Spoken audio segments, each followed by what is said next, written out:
Good morning, everybody. Welcome to today's Governance, Audit and Standards Committee meeting. I'm Councillor Scott Pater-Harris. I'm the Vice Chair of this committee, and we'll be chairing today as the Chair, Councillor John Ferret, is unfortunately unwell. I would like to draw your attention to the following housekeeping and safety information. If the continuous fire alarm sounds, please evacuate the room and the public gallery by the stairwells. Do not attempt to use the lifts. Please assemble at the Queen Victoria statue in front of the civic offices. In order to comply with the Portsmouth Cultural Trust Fire Marshal regulations, if you have signed into the Guildhall, please remember to sign out when you leave the building after today's meeting. This meeting will be live web streamed, so may I draw everybody's attention to the fact that this meeting will be filmed at a camera at a fixed location at the back of the room, and the recording will be on the Council's website. The camera will mainly capture the backs of anyone's heads making deputations, but there will be some footage of them as they approach and leave the table when the microphones are located, and of people entering or leaving the room while the meeting's in progress. Members of the public are also permitted to record the meeting on the understanding that it neither disrupts the meeting nor records those stating explicitly they do not wish to be recorded. May I ask everyone to use the microphones provided when they are speaking. Please can I ask the members and officers to introduce themselves, starting to my left. Sorry, it's Councillor Alicia Denny. Councillor Leo Madden. Councillor Hugh Mason. Michael Lloyd, Financial Services. Julian Pike, Deputy Director of Finance, Section 151. David White, External Audit Manager for Manston Young. Helen Thompson, Associate Partner for Manston Young. Paul Somerset, Deputy Chief Internal Auditor. Elizabeth Goodwin, Chief Internal Auditor. John Bell, Director of Human Resources and Performance. And Kelly Nash, Strategy Unit. Michael Lawther, Deputy Chief Executive. Vicky Pleatas, Democratic Services. Thank you, everyone. Move on to apologies for absence. They've been received on behalf of Councillor John Ferret, as already said, and also Councillor Neil Young. Just to move on to deputations, we have two deputations today. So the following members of the public have sent written requests to make these deputations. That would be Mr. Jerry Brown and Miss Hilary Reid. I'll do that after. So obviously items 6, 10 and 11 for yourself, Mr. Brown, and 9, 10 and 11 for Miss Reid. Would you like to obviously approach to give your deputations? How long do I have? You have 6 minutes per item. So you have 18 altogether. Please use them wisely. I won't use them all. Thank you. I appreciate that.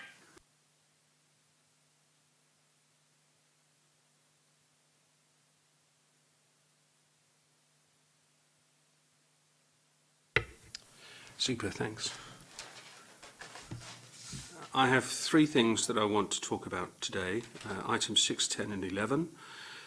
I'll keep it very brief. I've already sent to members of this panel my detailed notes, but there's no point in going through those in depth because it will just bore you to death. Before I stick on those, I just wanted to make a note that I do note that the Council has made a decision not to record in the minutes any details of deputations for key Council meetings that are broadcast on live stream, and that means that for members of the public, they are now unable to search for any matter that a member of the public has raised in a deputation in a meeting that is being live streamed. The only way they can find out is to go and watch every single live streamed meeting and see if any of the items there are ones that they are interested in. I don't know whether that decision came to Governance, Audit and Standards. I don't recall it happening.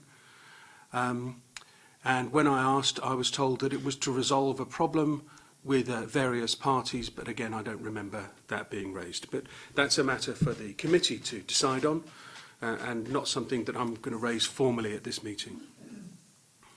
So item 6, Treasury Management Report. Firstly, please, can we have dates and document titles in the footers for all the documents that we distribute to people? There are pages and pages and pages of documents that have no title and certainly no date and no reference, no author. So it's very hard to know that you have the correct and current version, as from time to time these meeting documents are revised and changed. And secondly, when documents for this meeting and any other meeting are deferred, in other words, to follow, please can we have in the meeting notes that are published on the website the date on which those things will become available. It's not reasonable to expect members of the public to go and look on the website every day to find out when those documents are actually published. So today GAS are being asked to sign off on a document in the Treasury Management Report that normally, I think, if it's for information only, is not normally discussed. This is odd for me because the document discusses the fact that PCC has had to accrue for an additional £60 million in borrowing because the audit requires that the money from the Whitelink terminal be treated as a loan and not as a capital receipt. Whilst this is documented in the meeting documents, there is no discussion of what the implications are of that difference and what has happened as a result of having to accrue the extra 60 million and note it as a loan. Of course, it doesn't affect how much the council has borrowed. It just changes the paperwork. Also within this document, it says that by signing this, GAS are approving the risk appetite that is similar to last year but not the same. One might ask as a member of the committee, how is it different and why is it necessary to amend the risk? Moving on to item 10, changes to the standing orders. I reviewed these one evening and I have the following remarks. There are numerous grammatical errors in the presented text. Job titles, committee names and board names are wrong. I found over 20 errors on a single reading and without cross-referencing. This raises the question, who reviewed these changes and who approved them? I'd also say that attempting to tidy up what we have is rather like trying to add too many patches to an old jacket. They just won't fit and things will fall off. In my opinion, what's needed is a restart using perhaps one of the better examples from around the country that comes free of charge and with a maintenance and control process with procedures and examples to do that. I'm sure they already exist, but I'm just not aware of seeing them implemented. So my suggestion would be to defer approving these changes because there are so many errors in the documents, and I was told today that there are further changes to the Constitution coming in the near future, and instead ask the review panel to consider starting afresh. And in checking all these, I note that the Senior Management Salaries Report by PCC, which is a statutory requirement, it's mandatory, is still published on the website at the February 2017 version. Doesn't include the new roles, doesn't include the new titles, doesn't include the new salaries. Doesn't include the Director of Regeneration, who is actually mentioned in the revised standing orders, so the documents don't actually work together. It also includes posts that have been renamed or removed. I would ask, please, that core data be maintained and at least be consistent with each item. Moving on to item 11, proposed amendments to the Council's Constitution, Part 2, Responsibility for Functions, Chief Officer's Delegated Authority.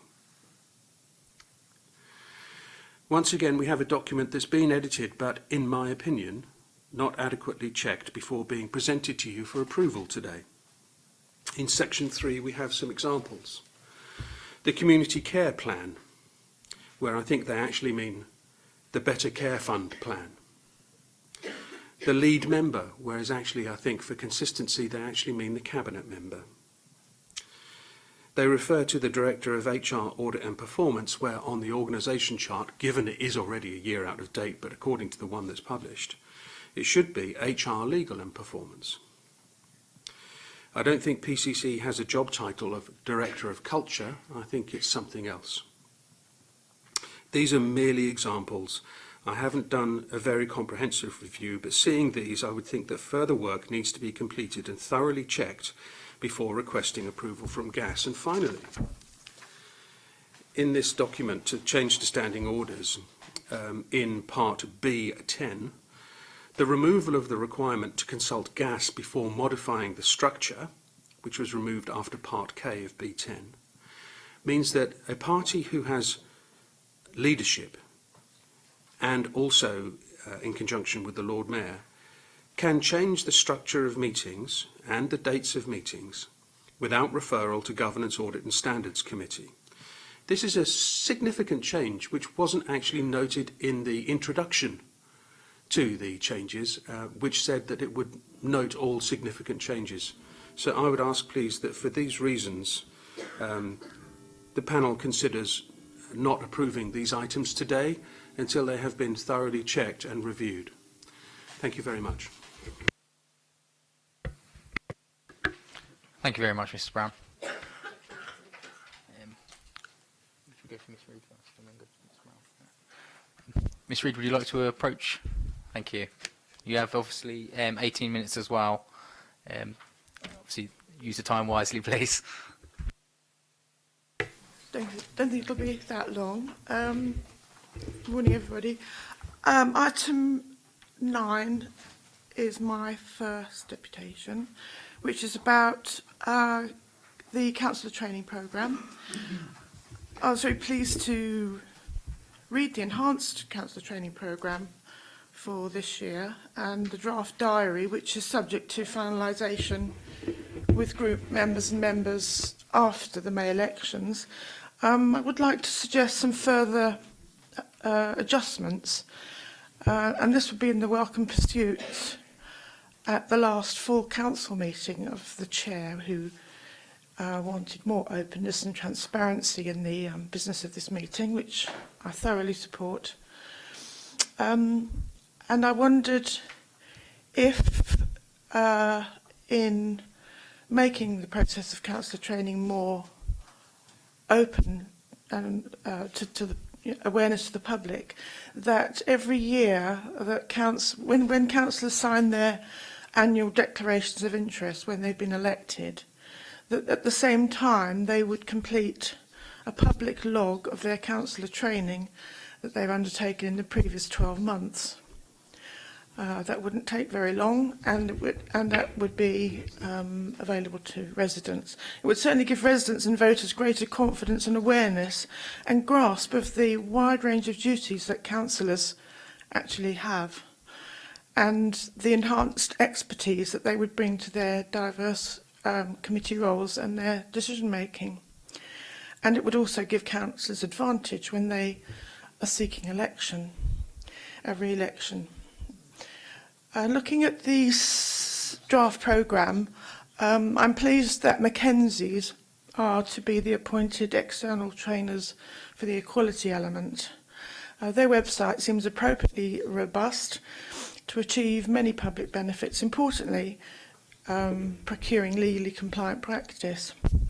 The introduction to the equality paragraph in the training programme says that the equality training is strongly encouraged. And I think this is a bit misleading. It does not emphasise the legal imperative of the equality duty, commensurate with the other topics of high priority, like safeguarding, that's in the councillor training programme. And I think that could do with redrafting to upgrade its priority. I think it's every bit as important as safeguarding and some of the other high priority topics that are in the induction pack in the training programme. But overall, it's a big improvement, so I very much support it and look forward to learning what the final diary, agreed diary will be of training. My next deputation is on item 10 on the standing orders. I echo a lot of what Jerry has already said. I was wondering why there is a sudden hurry for the review when as residents and some of us have been wondering what's been happening to the review of the Constitution.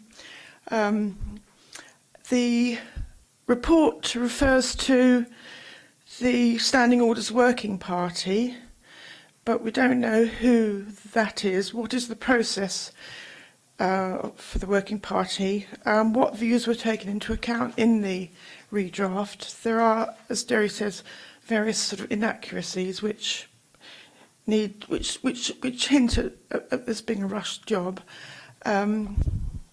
So, for example, in the tracked copy of the notes, there are things which say that the public notices for meetings, they've changed the 7-day notice, that there should be a 7-day.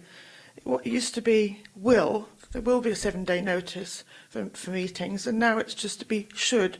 Does that mean that that's a much looser definition of the imperative to publish notices of meetings in proper time, to give the public time to know what's going to be on an agenda, and also members to actually read the background papers on an agenda? I mean, the background papers for this particular meeting today are vast, and if you don't give proper notice for meetings, then members can't read all the papers that are necessary to make proper decisions. So the 7-day should be a must, not a should.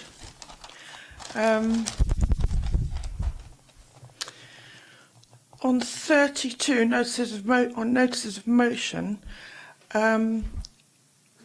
it's a change which says it is not a matter within the jurisdiction.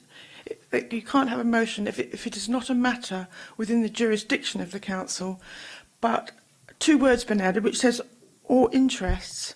So I wondered what defines an interest of the council. That seems rather a loose an undefined definition without any criteria of what would give what would be able to be a topic for a motion. Going on to item 11, part 2 of the Constitution, on decision making. Again, there's a reference to the Constitution Working Group, and it says that they've met during the past year. Well, there's been no feedback to this council about the action of the Constitution Working Party and who the members of that are and how that's been working. As we say, it's been completely quiet, so I would like to know what the history of that is to lead up to this rather rushed draft that's come out today. I don't really want to carry on with the my amendments, because I actually agree with Jerry that I think that there's a case, given in mind the inaccuracies, that this should be deferred for a proper rewrite, looking at models of best practice, of which there are plenty about, and give some people an opportunity, and make it a more transparent process with the action of these various working parties, so that members of the public might have an opportunity to see how that works. So, thank you. Thank you very much. Moving on. Do we have any declarations of interests? Nope, none at all. You sure? None?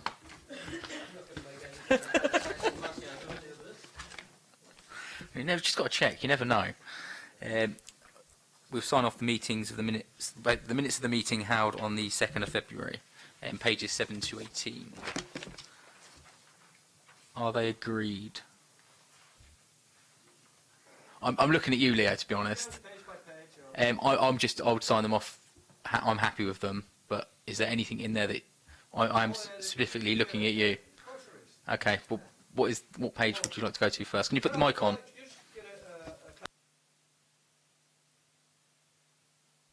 Could I just get a clarification from points that were made by the 2 deputations? On the top of page, what do you want, 7 or 8 or 1 or 2? 7 and 8. Okay. On the top of 8, it does say that there were 2 deputations. at the last meeting, the very top. So I wasn't aware that there was any change not to say there were deputations, because I think it's important that as much as possible record it. Has there been a change there? Well, these minutes reflect that there was, not necessarily what people said, but that there was, but what the deputies appear to be saying is that that's stopped now and there won't be any mention of deputation. Can I try to help with that? There have been concerns raised by members of the public from time to time that what we're recording in the minutes they don't believe is sufficient. And they believe that particularly when deputations are being made, a number of members of the public, and I'm not referring to the deputies this morning, but others have suggested that we should be, on some occasions, making verbatim records of what their deputations may be. But we don't do that. We've never done that, and that's never been the point of the minutes. The point of the minutes is to give a summary of what took place and the salient points within the members' discussion. Deputies may make their deputations. We will record the deputations have taken place.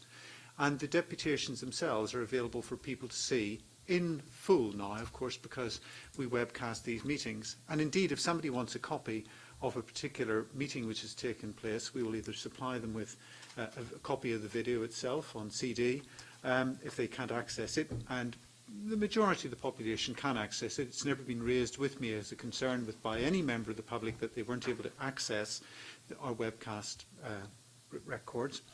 And if they can't, we will then provide them with a transcript of what took place during the meeting. So I don't think in practical terms there's ever been a real problem with it. Deputations will still be recorded, the fact that a deputation took place. Concern has been raised by members of the public that we should record more in deputations and provide more information. Sometimes that would not be appropriate to do because of the nature of the deputation. But we think that this is a good solution, which means that people can now, with the technology we have available to us, access the full detail of the deputation. Councillor Mason. I wonder whether we could go a little beyond what we are doing here and give the type of headings under which Mr. Reid and Mr. Brown made their deputations, because those deputations certainly influence the way in which members later discuss those items. And so the fact that there had been a deputation on the item, on a particular section of that item, is useful to have in the minutes, because this is a public record, presumably for all time, and for the historians of this city council, who might otherwise ask, well, why on earth did they raise that matter? So something, obviously not the full verbatim, it would make no sense, but a little more than we have at this at the present time. Certainly, Chairman, we'll see what we can achieve. I'm quite happy with that, actually, Hugh. I think that's a good idea. So obviously we can see what the actual issue is that the members of the public are putting a deputation in against. Happy with that. Anything else, Leo? I'm looking strictly at you. Well, it's sort of on the same. It's sort of on the same basis, but it's to do with members. Oh well, yeah, because if you and titles. We jump all over the place with Mr. Law, the city solicitor, deputy, and whatever, right? So I think a bit of consistency. Could he just be one or the other? And then because I'm just thinking, you know, when you're referring back and you're doing a bit of study and you go back to the front page to see who's what, you know, and I know all the titles that Mr. Law has got. He's got more than most people. But people reading these wouldn't, and I just think either we stick to the one title or not. The other one I find interesting, reading through this, and I laughed, was that if a member, or if one of us asks a question, we're a member. But if Councillor Young asks a question, it's Councillor Young. Yeah, and so it looks as though, and from the historical bit that you were saying, it looks as though Councillor Young dominated the whole meeting, whereas that was the only thing he said. So I just think that, you know, we either just say members, you know, apply to members and whatever, right? I can see why perhaps if people are moving exclusion of the press, we name names, but I don't think we necessarily need to name names, just that it was done. Chairman, we'll try to be consistent. Yeah, no, it's funny. Funny you mentioned that, Leo. It's something that I noticed it as well. Yeah. Because I thought to myself, well, I said more than he did. Exactly. You know, and I thought, I haven't got, my name's not in there. On number 10, the performance management, which and we've been dealing with that later on, but it's just in relation to how we deal with it. I did propose at the last meeting, and I thought it was accepted, that what we would get a week before was an update on these items, because it's a bit, and even reading them again last night, I'm thinking, well, that's too historical. I mean, that's way before Christmas, and there will be minor developments, doesn't matter. Some of them actually cover themselves by saying it's going to happen in February, it's going to happen in March, you know, which is good. But it would just be nice, just a couple of lines to say, no, and I wouldn't, if there's no report to give, no report, that's needed. Yeah. You know, okay. but it's just to say what's happened in the last 3 months on some of the items. Yeah, I thought that's what we agreed. I thought it's not in the minutes. Yeah, okay. We'll take that one forward. We will. You'll cover that in a moment, won't you? Yeah, as far as we can. Yeah, you'll pick up in the report. Could we add to the minutes then that an update on an update on any issue which is needed will be sent to committee members? Yeah, I'll be honest, I don't. At least a week before the meeting. Yeah, we'll try. Well, you know, I think we should make the effort to do that. I don't disagree. Because as you are aware, this is quite a meaty set of reports today. I had some other ones, but I'm not bothered about them. Okay, so are we happy with that amendment to move forward on that note? Everyone agreed? Yep. Right, moving on. Annual audit letter for the year ended 31st of March 2007. I'll show you, Val. Thank you very much. So, the annual audit letter is the final document relating to the last year's audit for the year ending 31st of March 2017. So I guess the good news is we have done it before the end of 31st of March 2018. This was delayed because until we had signed the audit opinion and issued the value for money conclusion, we weren't able to issue the audit letter. As I think I said at the last meeting, it had been drafted and was in discussion with officers. It's been finalised with no amendments, and this is now being provided to public sector audit appointments and is available on the PSAA website, or should be available. I haven't checked, but we got acknowledgement that they had received it. It summarises information that has been previously presented to this committee, so I wasn't planning on going through the issues in detail. The ones that I'd probably particularly highlight relate to the issues that led to the delay in signing the audit opinion, so a number of issues in relation to the accounting for either property, plant and equipment or capital accounting transactions, which were the significant amendments made to the financial statements presented for audit and those that we certified as true and fair. We have discussed that in some detail at previous meetings, as we have on the findings for the value for money conclusion. So in terms of that sense, this brings that audit to a conclusion, and I'm happy to take any comments or questions that members may have. I'm quite happy to open it up to members. Obviously, this is a report for noting. I don't have anything to add on that, but do members have anything to add? I have some questions. No, I have some. You've left it on. You might as well leave it on, to be fair. I have okay. some. Over to you, Leo. Could I think I'm on the right one. All these pages get me, I have to say. But however, I think it's page 31, and it's to do with highways maintenance PFI. It's been renegotiated. It was been renegotiated when we were the administration. So are we still saying that 4 years later, or even 5 or 6 years later, it's been negotiated? Can I just clarify something, Leo? Are you talking about when you was the Lib Dem administration or when you were in the Labour administration? Because you have been around on both PFIs. It could have started with both of them. Okay. But nevertheless, it just the last administration. As a statement, it looks a bit blasé. In fact, it's just something that's just happening. But in fact, it's been ongoing. And I would have thought that Audit would see that as a concern that it's been taking years. But all the saying it's been renegotiated. And we've raised it before. But I would have thought that it's of some interest, to see if we can make any headway on it. Could I I'm going to deal with them all. I've only a couple. Is that all right?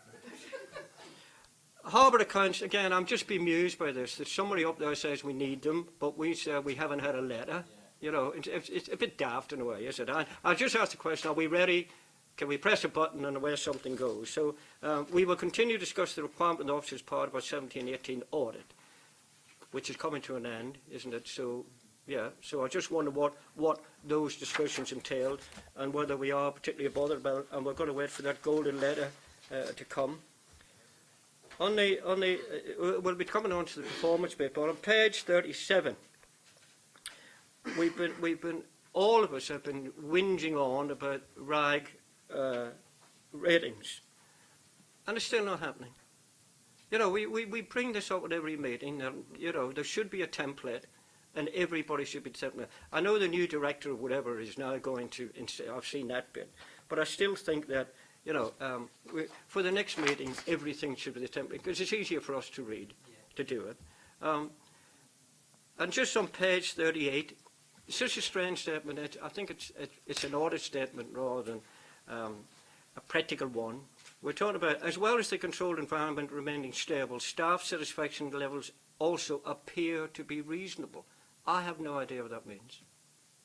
Are they reasonable, or they're not reasonable? Are they good, or they're bad? Should something need to be done about it? Just those are just the points. I have some more, but they'll do. I'm happy to pass that over, Helen. So I'll deal with some. I might pass over to Julian perhaps to give an update. So on the PFI, I take your point that it has been there for a while. We've noted it here really because this is relating, we were looking very specifically at the accounting model that supported the entries in last year's financial statements.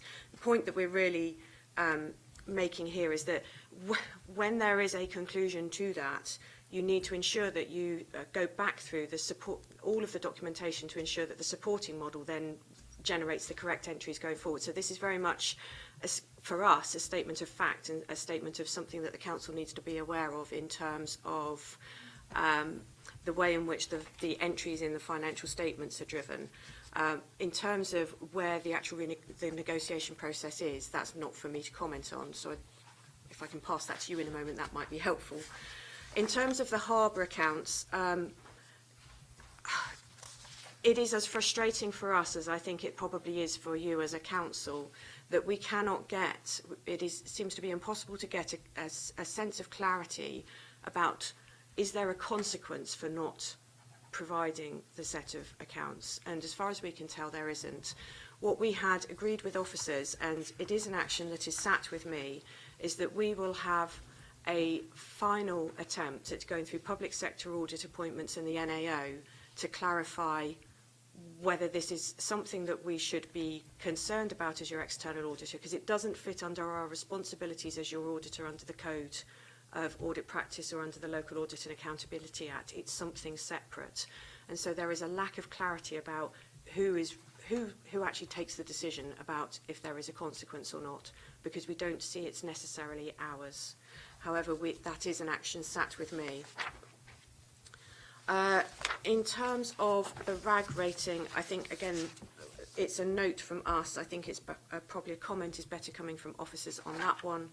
And the final one, again, I do completely accept the point that it's a bit of an audit sentence. I think it's partly because we were trying to reduce some of the information that we had included in the audit results report that was discussed more extensively in the September meeting.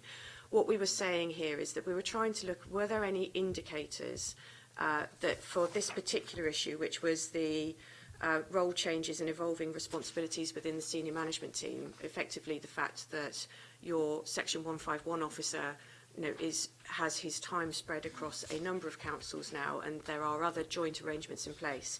Were there any indicators that suggested that that might be putting your proper arrangements for securing economy, efficiency and effectiveness in the use of resources at risk?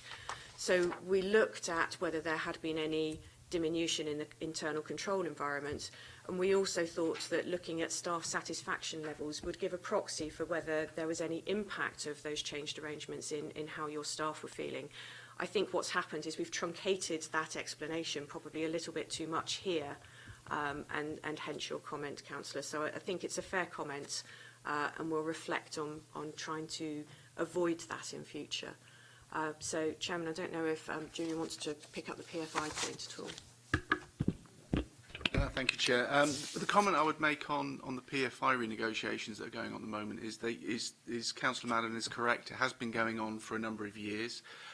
Significant progress has been made in what are very complex negotiations and continue at the moment and have happened in the recent past. There has significant movement has been made, and one of the big issues that is being discussed at the moment and is in the latter stages is discussions around indexation. So the discussions are ongoing. They're not completed as yet, but they are moving in the right direction. I don't think there's anything in the legal context that Michael will... Thank you for that, Julian. Much appreciated. I'm happy with the report. Everyone else is happy to note the report and move on. Is that agreed? Thank you. External Auditor's Progress Report. Thank you. So I'll take in that one.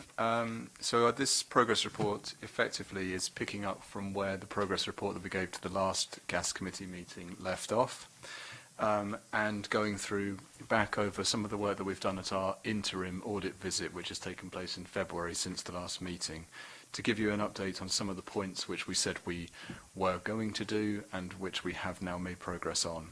So on your page 48, the bullet points there, as I say, are going back through some of the actions which we had intended to take in our previous progress report and giving an update on where we've got to with those. So there has been significant progress, I think, in improving our use of the data analytics tools from which we select a lot of our samples for testing, both from our end in terms of how easy it is for us to use that information, but also in how straightforward it is then for officers in the finance team to identify the items which we have selected and provide us with the supporting evidence. And I think that's created some efficiencies on both sides, and we should see a continuation of that in our year-end audit. We've made good progress through the interim on some of the areas of substantive testing. And again, this is quite a change from the prior year when the interim audit was focused on controls testing. We have now managed to bring forward quite a lot of work which would otherwise have had to have been done in the June and July peak. That includes work on income and expenditure, payroll, related parties, aspects of property, plant and equipment, grants and journals. There is obviously still a considerable challenge in meeting the 31st of July earlier deadline this year, but I think we've put ourselves into a good position through what's been done at the interim, and we're very grateful for the help we've received from officers in getting to that point. We've also done some early work around some of the areas in our audit plan that were flagged as areas of focus. That includes the Council's Group Accounts Assessment, starting some work on valuation of land and buildings, and on some of the accounting estimates and a review of accounting policies. We met with the Council's PPE valuer to understand some of the key approaches that they will be taking to valuing PPE at the year end. And again, that's saving time in having to sort of get that initial understanding when we're here in June and July. We held a workshop for finance staff, jointly hosted between ourselves and the finance team, when we talked about some of the key aspects of faster close and what constitutes good audit evidence from our perspective to try to help the year-end visit go as smoothly as possible. And we've held regular catch-up meetings with Michael and Steve to discuss any queries or issues arising, general progress, and their view and our view on how the interim audit has progressed. The last couple of points on page 48 are some updates since our audit plan was issued to the last meeting. The first one is about materiality. So following a clarification to our internal guidance around calculation of materiality, where we had said in our audit plan that we would use a separate performance materiality for property, plant and equipment to ensure we did additional work in that area in recognition of the issues identified in the prior year. We will now use the same performance materiality as for the rest of the accounts, but we will use lower testing thresholds so that the amount of work done on PPE remains pretty much exactly the same as it would have been under the approach set out in our audit plan. The second one is that through some of our planning work around accounting estimates, we've looked at the Council's minimum revenue provision, and we now understand that the Council's approach to calculating the minimum revenue provision changed last year, and as a result of that we have asked our internal expert to review those calculations, and Michael has kindly provided working papers to facilitate that work.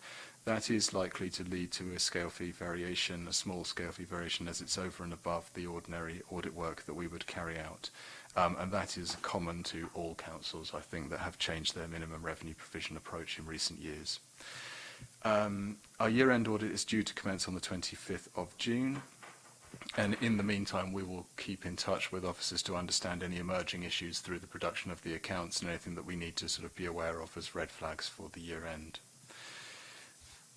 Appendix 1 to the progress report, which starts page 50, is really just is providing in writing, in effect, some of the messages that Helen conveyed verbally at the last gas committee. And these are common messages that we are giving to all local government clients around the faster close and what that means in terms of risks to the delivery of the audit by the deadline, both on the council side and on our side. I don't propose to go through those in great detail because members will have read the paper, and as I say, Helen has talked about that at the last meeting. But I think one of the key things from Portsmouth's point of view is that the audit will start on the date on which it is due to start, and delays that might come up at other sites where the allocated team members are due to work prior to coming here will not stop the audit here starting when it is meant to. So I think it's although there are some areas of possible concern in the faster close and how that will all pan out, I think it's at least in large part a positive message from Portsmouth's point of view that we will be here when we say we will be.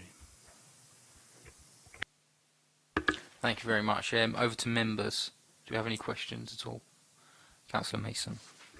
Mine is merely one for clarity. Not being trained in audit, I am not entirely sure that I know what performance materiality levels are.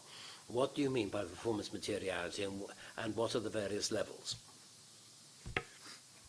So the performance materiality is in effect the application of our overall materiality for the audit at an account level. So we set our overall materiality, or our headline materiality, based on what we think is the kind of perceived value which would influence a user of the accounts to their, would significantly impact their understanding of how the accounts are presented. And then we apply either a 75% or a 50% of that figure as the amount that we sort of start from when we're looking at the actual individual entries in the accounts in terms of what we need to test, what our testing thresholds should be that we apply when we're selecting samples to test those.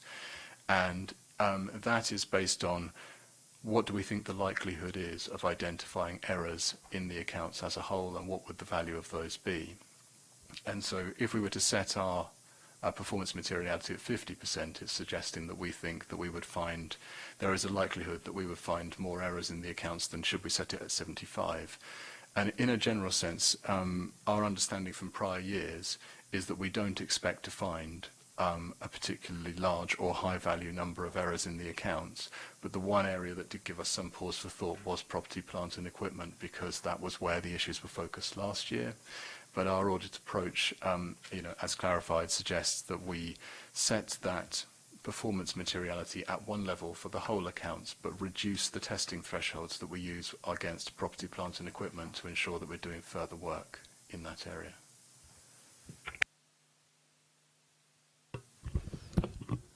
Are you happy with that, Councillor Mason? Is that satisfied?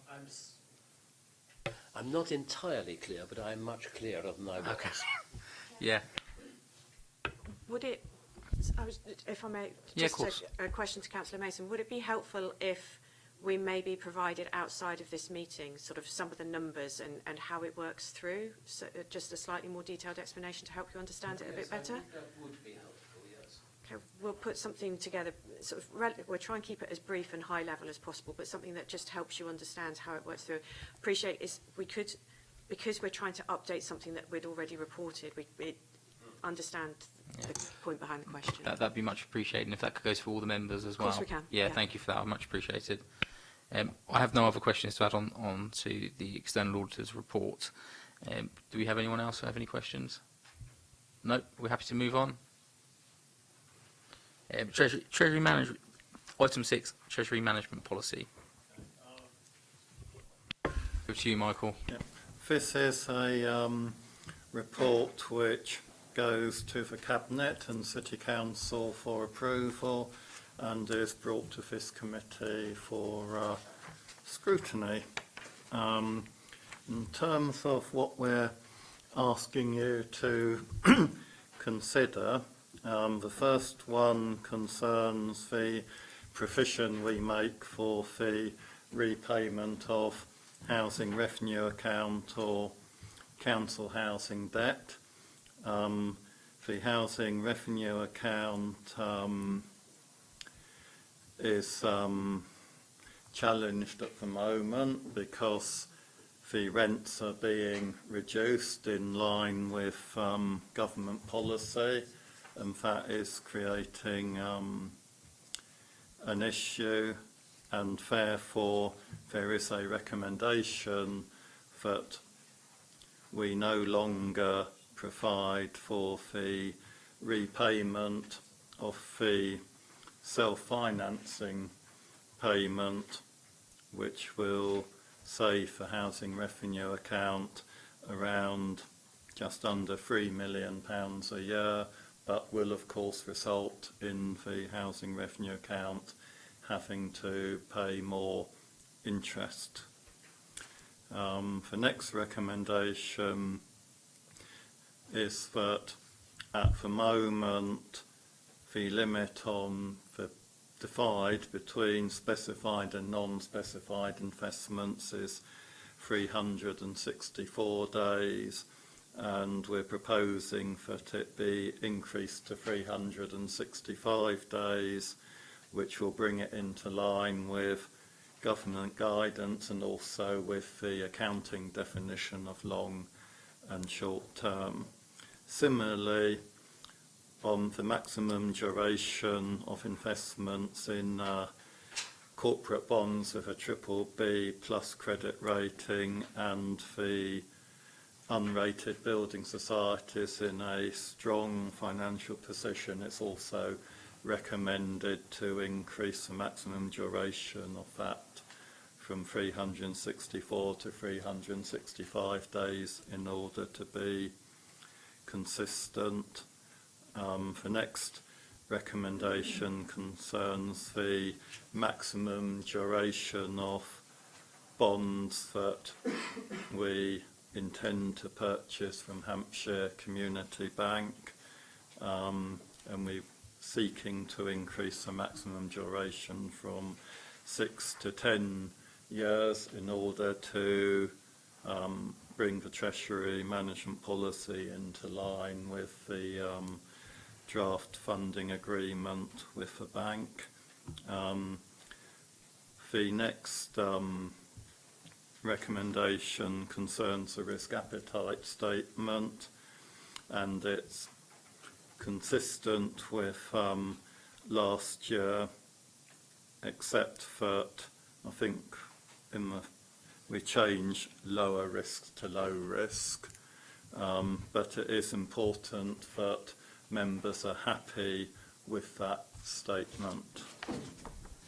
The next recommendation asks you to approve the Treasury management indicators in Appendix D, which set the boundaries within which we propose to operate the Treasury management activities of the Council, and they also include revised actual prudential and Treasury management indicators relating to 2016-17 as a result of the changes in the accounting treatment of transactions involving the Whitelink site. And recommendation 3.1D really just asks you to approve the rest of the Treasury management policy.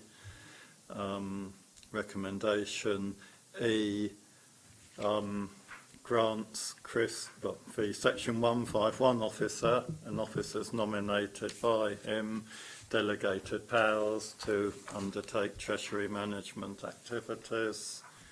The next recommendation covers who we will report to in the event that we breach the treasury management policy, and the final recommendation sets out the reporting arrangements for treasury management over the coming year, and I'm happy to answer any questions. Thank you, Mike. Much appreciated. I know Councillor Mason has his hand up first, so I'll hand over to Councillor Mason. Well, I have two or three minor questions. The first one concerns 31A subsection 4.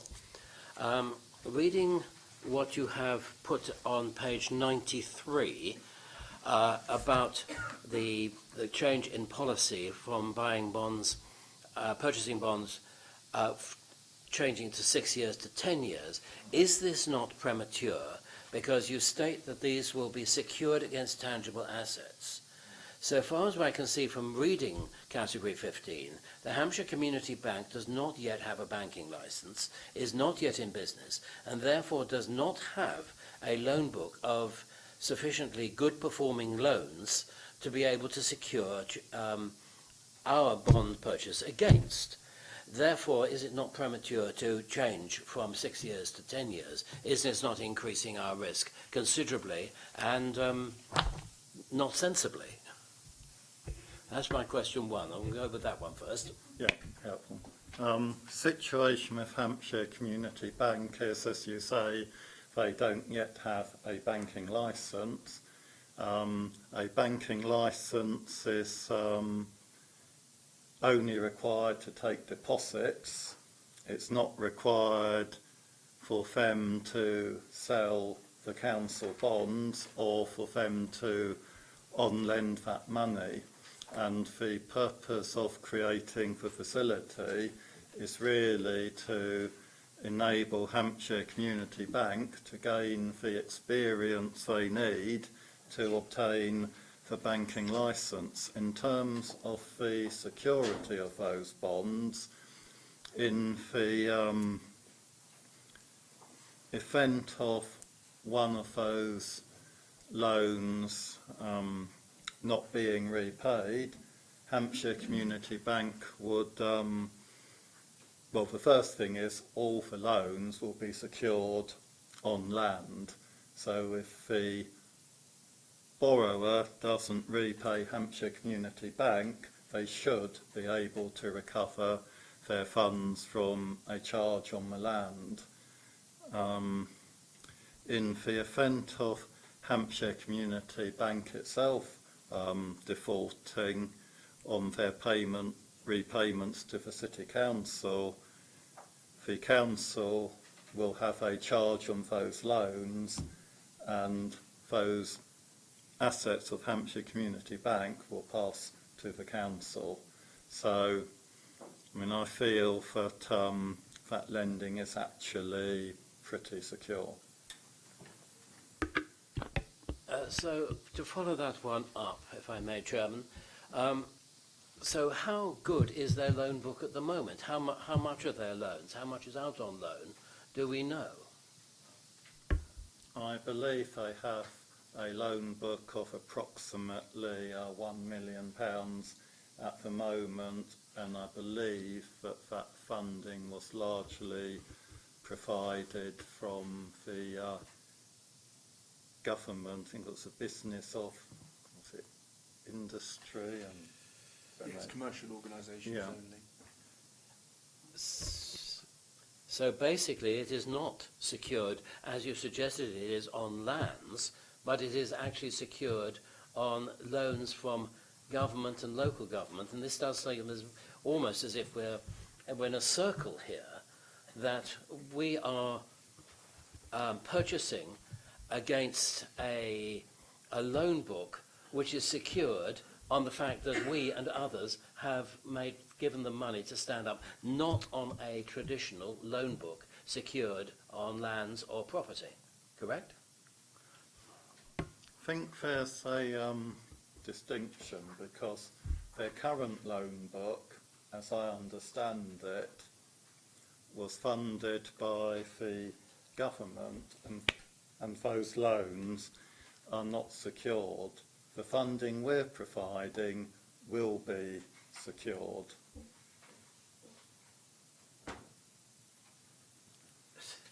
I'm getting more and more confused. So their loan book at the moment is unsecured. Does this mean that we will only loan to them, or they buy bonds from them, when there is a loan book which is actually secured and secured on lands, and that we will not buy bonds until that time?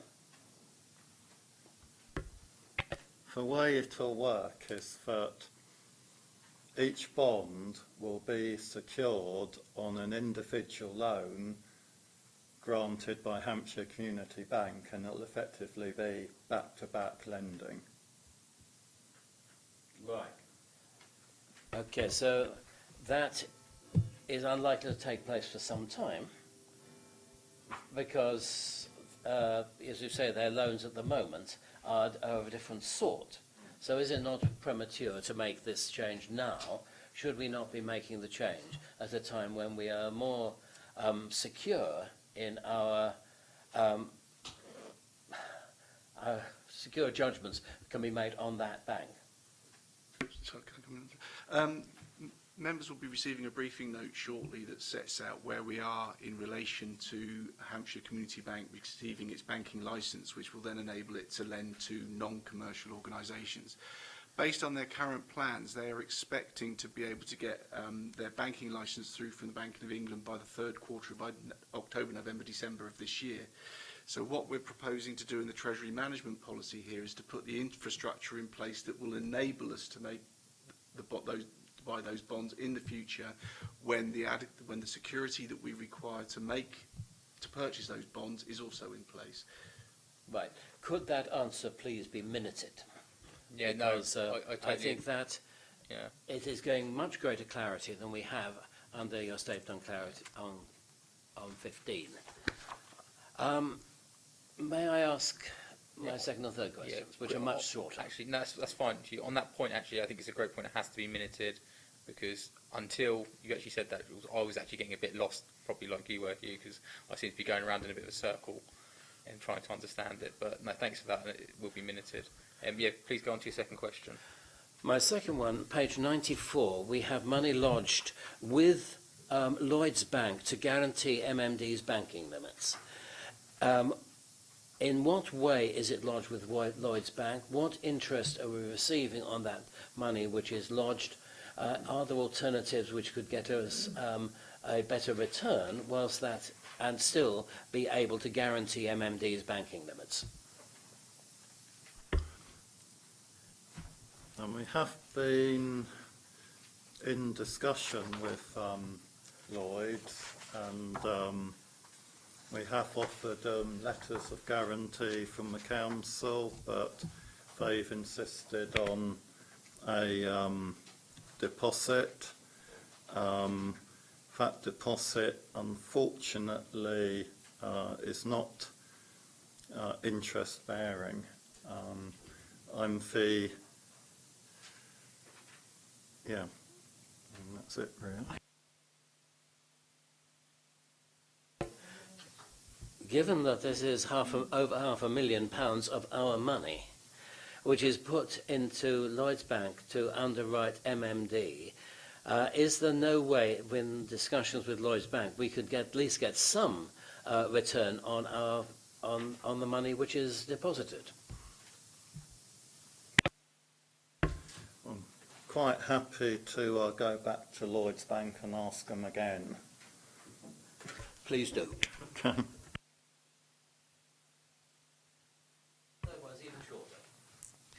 Please carry on, Hugh. It is on page 56, 3.1F, that the Chief Executive, Leader of the City Council and Chair of GAS be informed of variances. Should we not also, as the committee, be aware of the variances in Treasury management policy? Should this not be brought to us just as a matter for note, if for no other reason? Yes, Councillor Mason, that's exactly what would happen. What this is referring to is that we would immediately notify them verbally or by email the moment that there was any Treasury management breach, and we would then bring that as an update to this meeting at its next meeting. Right. I would like that also to be minuted. Thank you. Yes, no problem. Just a quick one. I just had a quick check on my emails, and there was a briefing note sent out on the Hampshire Community Bank about 10:15 today. So you have got it. You have got it. Yeah, I thought I saw it in there. Got it because it was sent out at 10:15. No, I know. I do not have the means at the moment to access such a thing. I know. I've just literally just had a quick look, and I thought I saw it on my way in. So it is in there. Do we have any other questions? No, those are my three. Councillor Madden. I've just got one. Are you sure? It was a point raised by one of the deputations in its relation to Whitelink, and I just want to, and it may well have passed me by in the past, or I don't know if there's new information, but I just want to confirm that it's only a change of words, that there's no change to the substance. So we're saying it's not capital, it's a loan. Does that make any difference whatsoever, or is it just words being changed? If you would like a really long technical answer, Laura, I will allow Michael to answer it. But if you would like a more simple answer, which is moving it from one place on the balance sheet to another place on the balance sheet.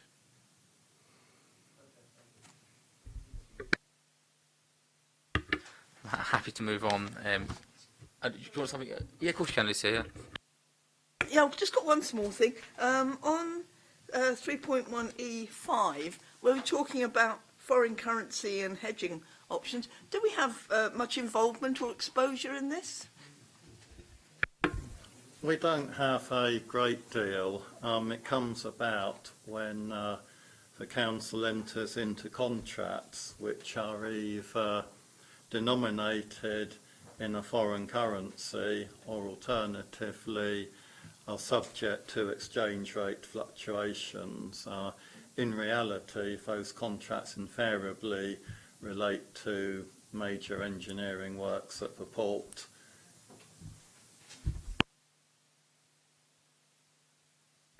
So if there's no more questions, happy to move on. Thank you, Michael. Thank you, Jules. Push on to audit performance status report. That'll be yourself, Lizzie, and Paul. Thank you. There's a number of papers that are attached to this particular report, so we are to give you a progress update. There is one no assurance audit to bring to your attention. We are on plan to complete our work. This should also reflect the fact that whilst on the Portsmouth side we are almost there, we have a number of external clients to which we are also undertaking their work. We are reporting to you that we have performed a follow-up in relation to the port's CCTV, to which there has not been significant progress on the actions that were originally identified, and we also have a number of other appendices which I'd like to share with you. If I can come back though to the no assurance audit that we are raising, which is in relation to the youth centres, this particular report probably sits between limited and no assurance. The reason it has been given no assurance is because a number of the breaches actually increase the risk of fraud, which is why it is given a no. However, it straddles between the two. The other papers that we need to present to you is that I have the audit strategy and code of ethics, which is attached as appendices C, and we have the counter fraud strategy, which is an annual document which is also attached in appendix D. So the key message to present is that there is one area of no assurance, straddles between limited and no, an update on CCTV specifically for the port, and whilst one critical exception has been resolved, we still have a second critical which is outstanding. The independent appendices giving a position update for all audits that we've completed since the last reporting cycle are attached under Appendix A, and we have attached as Appendix B the completed audits. I am happy to take any questions you may have. Do anyone have any questions on the internal audit reports? I do, but I'm happy for you to go first. No, it's just the intriguing bit in Appendix C on the counter fraud and code of ethics. Well, we are now the board. I don't know if that needs to be reflected in the title of governance audit and standards and board of whatever, right? Yeah. Well, make it as long as possible. Because the time somebody orders a drink for you, you'll have told them what you're doing, you know, or what panels you sit on. But I just wonder if that makes any material difference. Actually, can I say, I don't know who wrote C, but it's certainly one of the clearest documents I've read. And I now know what internal audit do. And I appreciate the independence, because I worked in the civil service and there were independent people working within head, you know what I mean? So I do understand the independence and need to be independent. The one question I would ask is in relation to internal audit have identified a risk. They put it to senior management. Senior management tell them to go away. You know, I'm sure that doesn't happen in this organisation, but what's the fallback for internal audit as an independent body? We have very close working relationship with the external auditors. Yeah. And Helena can obviously comment, but we have regular meetings, so we have a means of escalating to that particular route, which is effective. We do not have many occasions at this particular authority where a senior manager says go away. We have escalation to this particular committee. We also, though, have escalation to corporate governance board, to which the chief exec, deputy chief exec, director of HR and the director of finance and IT sit. If it was one of those individuals that sits on that particular board that was saying go away, and I have never encountered that, we have a course in to the chair of this particular committee, but you as a committee overall alongside the external auditors, if that helps. And joking aside, I can't take total credit. Our charter has been revised several times, but Lynn Graham, the previous Chief Internal Auditor, had a very good previous internal audit charter, so I'm not taking full credit for that. Chair, if it'll help, the section, if you grant me the delegation I'm seeking today to be able to amend the Constitution, Part 2, Section 5A, pages, I'm dealing with the old version of it, so I won't try and refer to the page numbers, but deals with the Governance Audit and Standards Committee and the audit activity, and reference will be made in there to these extended functions. What I don't understand, and I really don't understand, but I watch all the mafia films and all the rest of it, and it's the ongoing areas, and it's anti-money laundering, monitoring and reporting. Is that us looking at people paying in with laundered money? I don't even know what bloody laundered money is. You go and rob a bank and then... I have no idea what it means, sorry. Well, you know, right? But what, in internal audit terms, what does that mean? Does it look at staff? Is it looking at staff, possibly money laundering? I can't see that happening, but I don't know. What does it mean, and what sort of limit do you look at?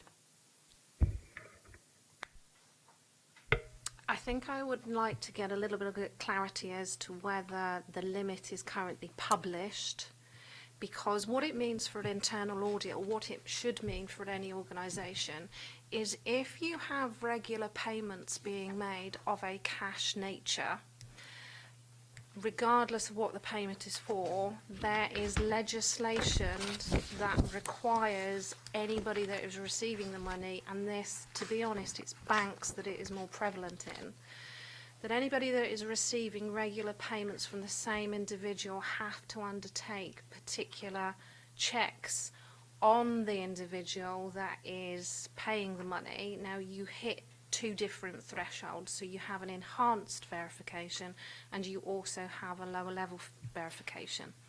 It has been delegated for several years to internal audit that when payments hit a particular level, they come through to us, and it's our counter fraud officer who will undertake the checks. Now, if we deem that there is any patterns in any particular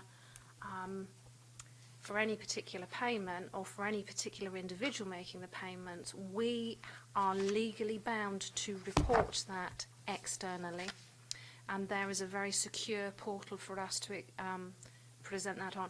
And it's so that nationally, the Serious Crimes Office, if a customer was paying us lots of pockets of money in cash, was paying lots of money into their bank accounts and paying lots of cash payments to various other parties, the Serious Crime Office has a number of indicators, number of returns. They can make an informed decision if they believe and they want to take action that somebody is laundering money. So there is a legal requirement for us to undertake those assessments. An example might be if there was a right to buy and it was a cash purchase. That is a huge amount that may be being paid. That would fall in under the enhanced checks that are undertaken. But cash payments that come in over the counter, generally the high level areas may relate to NNDR, or it may relate to council tax. But they filter through to internal audit to make an assessment, and we have to do regular returns, and I have to sit down with Michael on a regular basis to say that we are abiding by our policy that we have in place. But it's historic that it falls to audit to undertake that. Have we come across any money laundering? Yes, we have. This has led to the identification of fraud, which has led to prosecutions. Okay. We could never disclose whether we have submitted a return to the Serious Crimes Office, because by doing that we would be breaching and we would be liable as individuals. So we could never bring anything to you to say what we had or had not done. Thanks for that, Lizzie. That's a really good explanation, actually.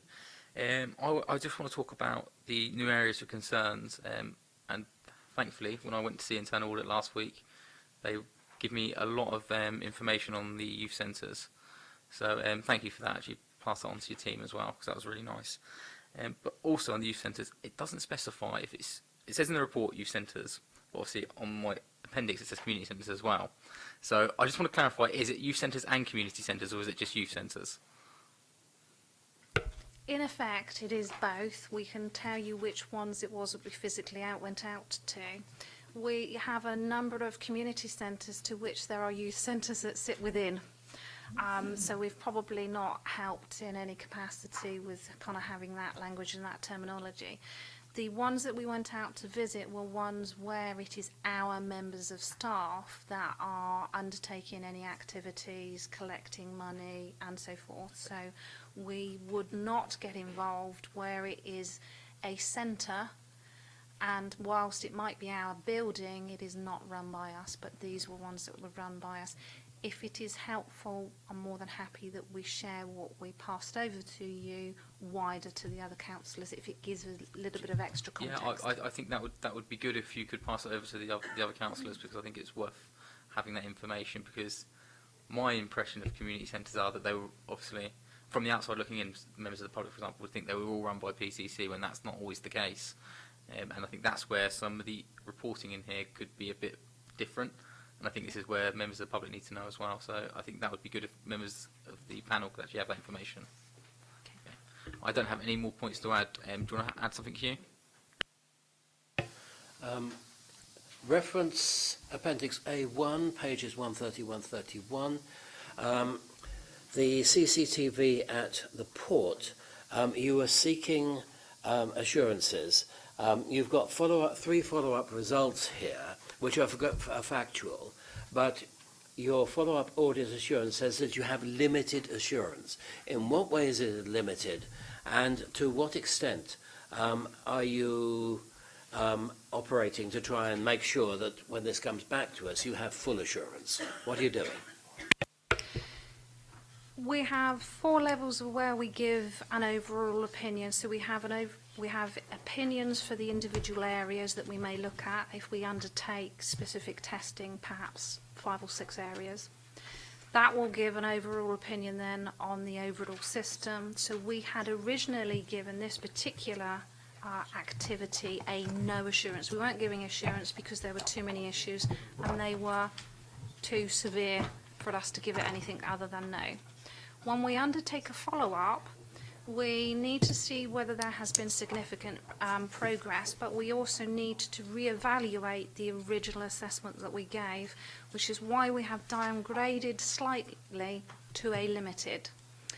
So limited really should indicate that there hasn't really been sufficient movement and that it is still an area for concern. In relation to what we are doing, we have actually had a conversation with the director in that particular area, which is Mike Sellers, to raise with him the fact that there has been insufficient movement. He's now undertaking a number of additional checks and balances, and he's also following through and having a look at the drones. We have also raised to Corporate Governance Board the fact that there has been insufficient progress made, i.e. the timing of progress is not good. Governance we believe to be now in place, which is why we are taking it from no to limited, i.e. one of the original concerns was that there was not a structure in place for strategic oversight, specifically down at the port. Whilst historically we'd had problems centrally at the council, things had shifted and we had some strategic leads, and there was the skills and the knowledge, and it made sense that the port joined into that. However, there has been some changes in staff, which I think is what has slowed down progress at the port and in this particular area, which is both on the port side and corporately. But does that answer the question? As I understand it then, the direction of travel and the progress is acceptable to you, but the speed is slower than you would have wished because of staffing issues at the port. Staffing issues at the port, but also staffing issues here corporately. When we initially issued this report, Rachel Dolby was in post. We had a conversation with Rachel Dolby, which was following a conversation at the Corporate Governance Board, that Rachel and members of her team would get more involved. Unfortunately, within weeks, Rachel Dolby was no longer here. Plus, there has been movement with that particular activity service-wise with who it now reports to. And on the port side, they have had a couple of officers that have moved. Ultimately, there is a critical risk still sat here. Now, for critical risks, they should implement what they need to implement within a 3-month period. So it's still not brilliant that it's not really moving in the right direction. And so you'll bring this back to us, a report at the next meeting? Yes, we'll give you an update at the next meeting. Thank you. Do we have any other questions? On that point, actually, I believe the CCTV at the port was on here about, I want to say about 15 months ago. It's been quite ongoing. I'd probably say about 15 months ago this was at this meeting. So, it's quite significant. I'd love that to be brought back, to be honest. Also, back onto community centres, I failed to ask about nine exceptions, that is uncommon. It's high. What has that directorate done differently since you actually been to see them? I can read it in here, but what was the actual response? The central response really is that they're using the results of this particular one to make sure that they go out to all centres that they have, and they're undertaking their own checks in these specific areas and beyond to make certain that, you know, whilst they've had some clangers in one particular area, that is not replicated elsewhere, and they can get their own assurances that things aren't, as I said, replicated in other areas. Okay. Do you want to carry on, Paul?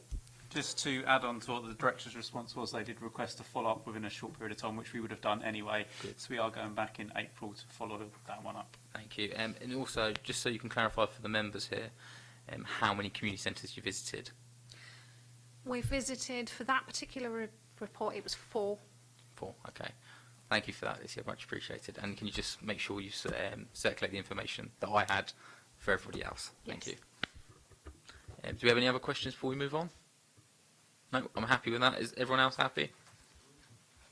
Yeah, we all smiling? Okay, move on.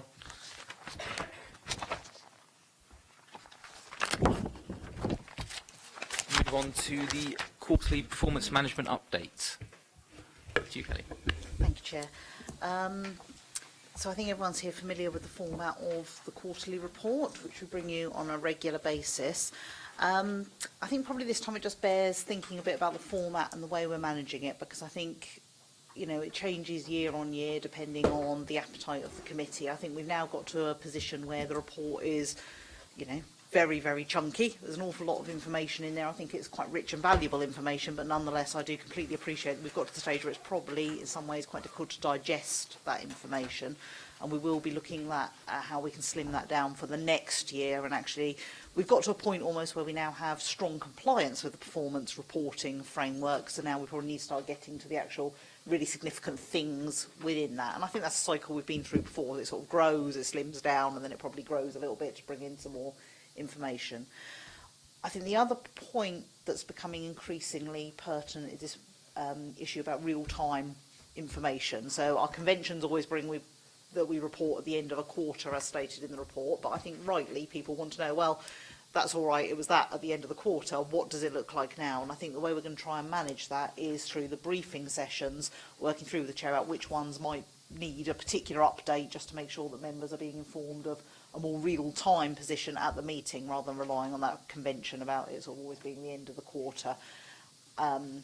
Yeah, and I particularly understand that in some cases, when we're reporting to this committee, the quarter has actually finished quite a long time ago when we get out of sync. So I completely appreciate that that would, you know, makes the information feel less relevant, and we can certainly do something to address that.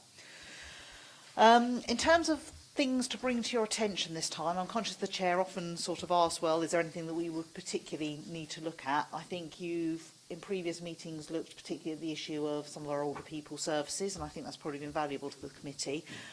I think where it might be helpful for the committee to potentially request some further information forward might be in the similar area of children's safeguarding, because I think there's some issues being raised on the report this time in terms of risks around caseloads, just around some of those particular concerns about the interplay of the relationship between the early help strategy and what's actually resolving itself in terms of that higher tier support, that I think this committee could usefully consider in more detail and satisfy themselves around the actions being taken to address that point. So if I could commend that to you, that would be helpful. Otherwise, happy to take any particular comments on the report. I do take Councillor Madden's comment from last time that actually there might be more detailed ones that's more helpful to pick up outside of the committee. I'm equally happy to do that. So, and also there may be some that I can't actually respond in detail, but again, I will undertake to take those back and come back to you, members. Thank you. I really appreciate that. Thank you, Shelley. I'm going to hand over to members. Is there any questions, members, on the report? I'll go for Councillor Mason first.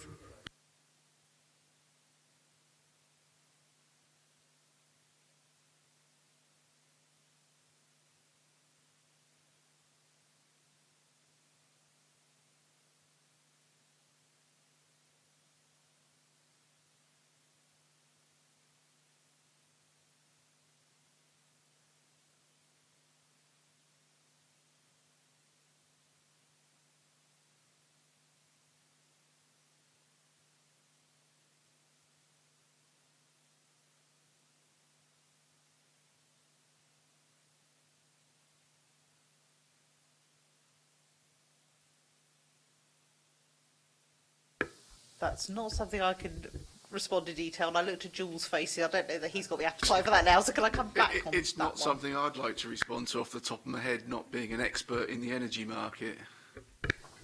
Yeah, if we can come back to you outside the meeting, that's certainly one. Come back, yeah.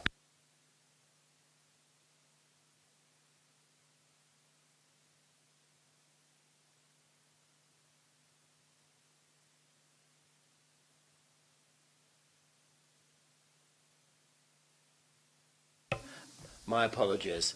My apologies to the public gallery. Page 168. Risks have been identified around the strategic and long-term management of the waste contracts. These are not imminent. They do represent financial and environmental impacts. How are you setting out to deal with those? Again, I think that's something that would probably bear a more detailed briefing from the director. I'm happy to bring that back. There are a number of these things which are things on which, if we're doing our audit job properly, we will need further information. Rather than just bring back to the next meeting, these are areas on which a briefing paper might be sent to members of governance, audits and standards. Yeah, very happy to do that. Right. That I got answers to at a briefing earlier this morning. Page 205. We're planning to move from a one-stop shop to offer a menu of services, conversion of 2 houses to a sport, emergency placements, etc. This is very interesting, and it's probably a very good thing to do. What are the cost implications to that? The transformation of housing for residents with learning disabilities has been quite a large component of the adult social care transformation plan, and certainly they have been worked through, and the overall direction is that is a longer term reduction in cost. But again, that's something that I think members would find very helpful, because I'm certainly conscious that in terms of looking at some of the adult social care transformation work, has been very much focused on the older persons cohort, and this could be an area that would be very useful to look at, so happy to bring that back. Again, circulate a briefing paper on that if that would be the preferred option. Yeah. Page 228. I am slightly perplexed by something on page 228, though it actually looks good, which is percentage becoming intentionally homeless, homeless average per month. Key progress, 10.1,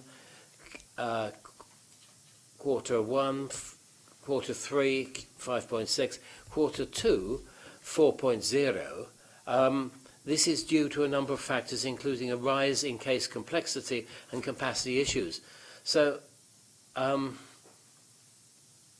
does this mean that this reduction, is this the percentage becoming intentionally homeless, is due to a number of factors, including the fact it's becoming more complex?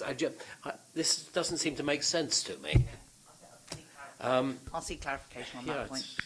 It seems to be totally counterintuitive anyway.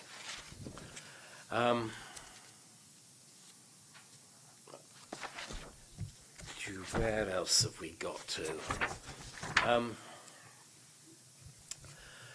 The Develop Key Heritage Sites, page 253. Lumps for submission with withdrawn review of all documentation taking place. Proposed resubmission to the market in quarter 4. Can we know what went wrong there? That it has obviously been put out of sequence. We had expected it much earlier. So what went wrong that this is back in pushed back a bit?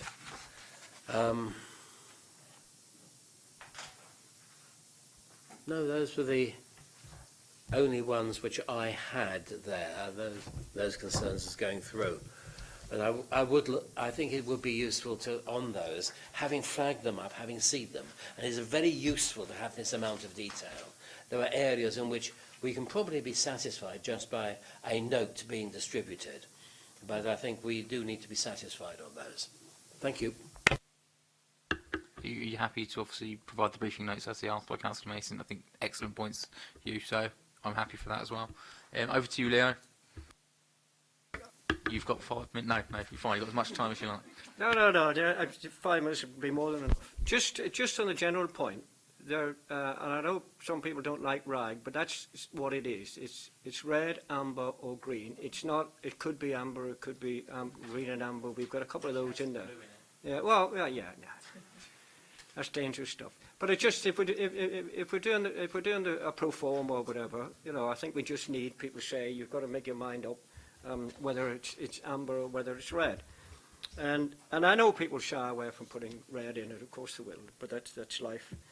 I don't want to go into any detail on any of them because some of them actually were much better. If I look at King Richard's School, for instance, that actually brings me up to date. So it's not. It says things are happening in February and all that sort of thing. But there was one little point, for instance, trying to emphasise the point I made on where the schools forum met on the 20th of February. I can't remember what it was now. Again, it would have been nice to find out what the outcome of that was. What would just tell me? I'll let you know what that was in relation to. Yeah, that was in relation. That's page 166, and it's about investment embedding social care demand or something like that. But anyway, it says the proposal will be considered the meeting of the forum on 20th of February. That would have been just nice to have an update written to say it happened there, it was postponed or whatever. What I mean? That's why I'm sort of giving examples of some of them. Environmental health clearly don't have a third quarter because they've put nothing in at all. Yeah. And again, I think we need it's not a game, is it? It's we want. It's each of it. Let me give you. Turn to page 231. It's my illogic on this. New demands per month ASBs. So the baseline is 36. There were 25 in 3, and that's green. Is that because there's a lesser demand? Is that why it's green? Yeah, I think on that case it's been taken as an indicator of fewer incidents or problems, and therefore the demand's gone down. Of course, it's always worth the challenge as has the demand gone down, or has the capacity to respond gone down, in which case you're just counting numbers. But I think on this case they are saying the incidences have gone down. Well, in that case, I think if we go to page 233, and there's a number of bin collections missed. The mean is 10 per day. The last quarter was 13, and that's green. Why isn't that amber? You know what I mean? Yeah, it's that's what I'm saying. If people are going to look at it.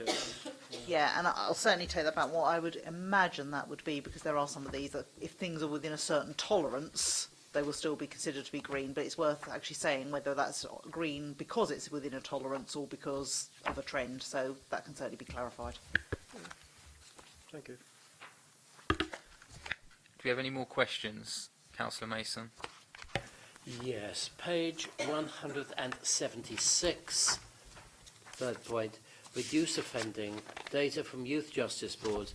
I know that this is something we cannot do anything about, but the data there does look as if it is pretty ancient. July 2014 to June 15, etc. Can you explain why it takes so long for us to get this information and to bring it to committee? I can't explain that in detail. What I do know is that this is a data set that's collected separately and reported back, and there's a whole load of validation because of the amount of time that cohorts take to go through.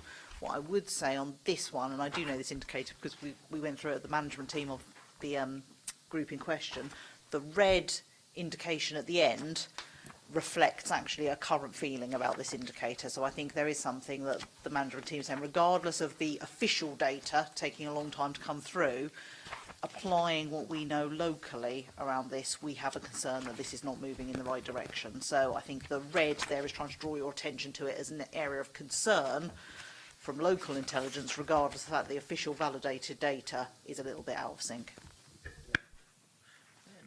Thank you very much, Councillor Mason. Thank you, Kelly. Just a quick question. It's on the point that Councillor Madden brought up about environmental health. They've not submitted anything for progress report 3. Have we got any explanation of why they haven't done that? Yeah, that was something I did try to follow up before the report, before this report came here. Unfortunately, the officer that does those returns was absent for the period that we were trying to fill it in. This report actually came, and it's one of those challenges. The last report came a very, very long time after the end of the quarter, and there was an awful lot of time to pull it together, hence some of the information felt I was seeing. This one, when you take into account the briefing cycle, actually came very quickly on the end of the quarter, and there simply wasn't the time to bring it back. What I do know is that they were working to bring the quarter, so they will still have a Q3 report if we haven't managed to bring that. And when I'm circulating the other briefing notes, I'm very happy to circulate that as an addendum to the report, but it will of course also be updated as part of the Q4 because we report all those there. So you will get the information. Unfortunately, it's just not been available within this sequence. Yeah, that was just one of my concerns. Obviously, we've given it a rating.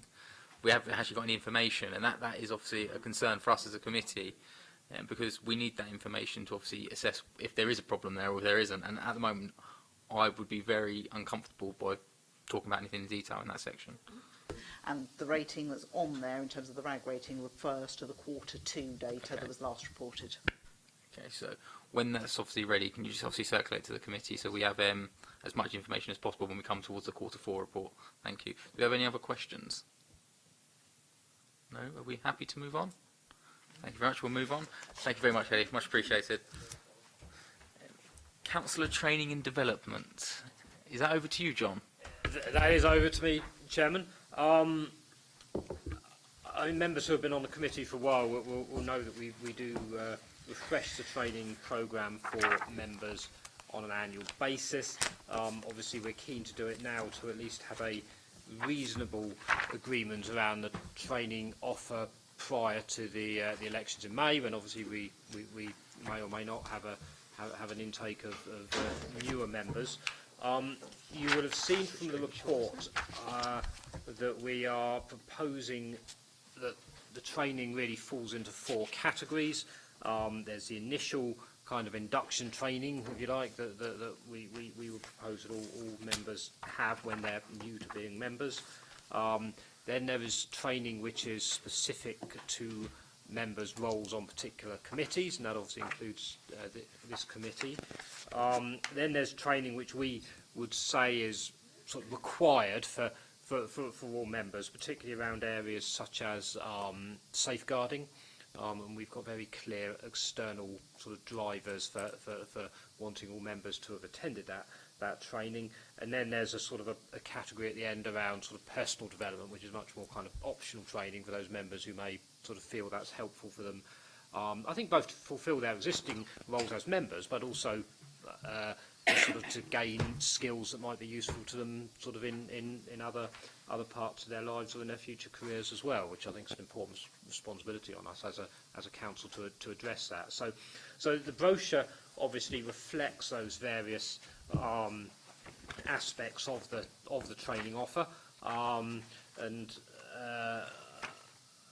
I hope will meet the requirements that members have. I think the plan would be that after the elections we would discuss this with various group leaders as well, because obviously I think one thing we found in the past is that I mean, there's a limit, if you like, at officer level to what we can do to encourage, sort of strongly encourage members to attend training, and obviously the buy-in of the respective group leaders in that process is critical as well. So happy to take any questions members may have, but I think that's as much as I need to say for now. Thank you for that, John. Much appreciated. I'll hand over to any members of the panel. Councillor Madden, would you like to go first? Thank you. Clearly, the more training, the better for members, right? And the more there's an offer, I have to say, John, because you're absolutely right. You can't force members to take up any of the training. Or can you? Because I'm a bit worried about, and again it was raised by the deputies, but I'd put it here. The very first one, induction training, says it is essential. That doesn't mean you have to go there. There's no, if you don't turn up, there's nothing to be done about it. And in previous jobs I've been in, it was mandatory or not mandatory. And and that's what I'm trying to get at. Do you also include, since I went through it last year, returning members? I mean, do you need to do, because if there's, but you don't do the induction there, you don't do the the code of conduct, the induction. I went along anyway, you know, because I thought it was important to do so and to show willing, and learned a few things. But I did that. I did those two first bits, which were compulsory. That's what I was told last year, and I think that's right. I have no problem with that. And also, I did the finance briefing. That could be compulsory or not compulsory, yeah. But I'm not sure the essential is big enough. There's lots of them here. Finance, the safeguarding children, and then refreshed every 3 years. There's the looked after children. Should these be mandatory? The safeguarding children, e-learning, and then the rest of them I wouldn't have thought are. But I've just we've said in the past, John, and you picked it up, that you know the important people to be involved in this are the group leaders, you know, because they have to do it. But what can this committee, if this committee says that you must do the planning, apparently you cannot sit, although you're put in the planning committee or even a standing deputy, you cannot attend a planning committee without doing the training. Is that correct? Well, we have a difficulty. We really have a difficulty in this area. Before the rules in relation to the conduct of members were changed by the Localism Act in 2011, we were able to make it mandatory and we were able to impose penalties so that if members didn't attend the training, we could prevent them from actually sitting on planning committee or licensing committee, as two examples. Now we can't make it mandatory, we can only say that it's essential. So what we do in reality is, if we find that we are short of members for particularly a licensing committee, because that is a meeting which is sometimes subcommittees difficult to get quoted, the lawyers and the licensing officer then have to sometimes train individual members on the day prior to the meeting, because we have no power of compulsion, which is why we're saying that it is it's important for members to attend, it's essential for members to attend, but we can't make it mandatory. We do have a difficulty. That's what, well, okay. But we do say under the Code of Conduct it's mandatory. I would have thought the induction, sorry, it's essential. I would have thought we could use that word in some of the other ones, like the induction training. The introduction for new councillors training.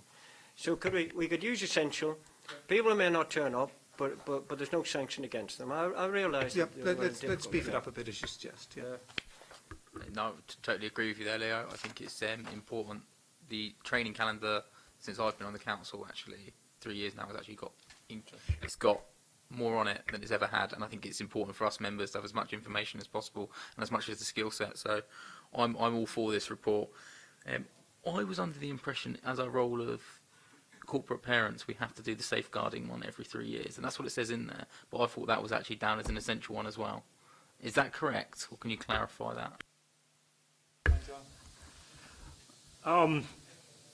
Yes, I mean, I think Michael's response to the previous question applies to this one as well. As far as we are concerned, it is a requirement. Yes, members must attend that training every 3 years.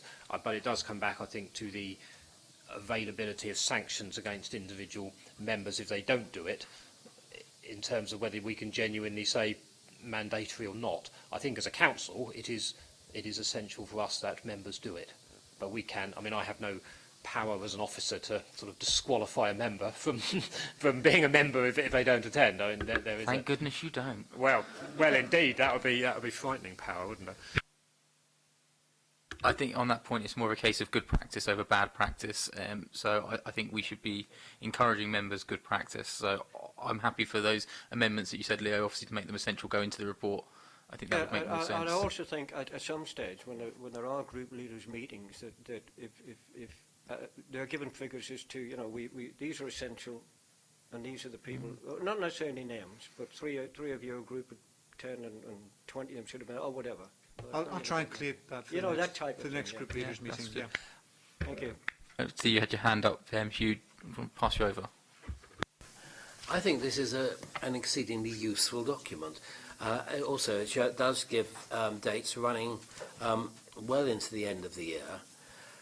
Could a calendar of training be issued to every councillor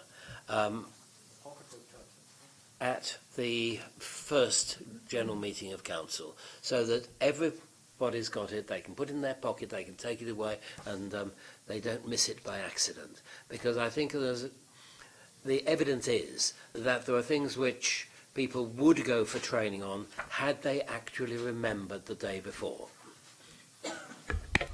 I think that's an excellent suggestion, Councillor Mason, and more than happy to take that one on board and put that into effect.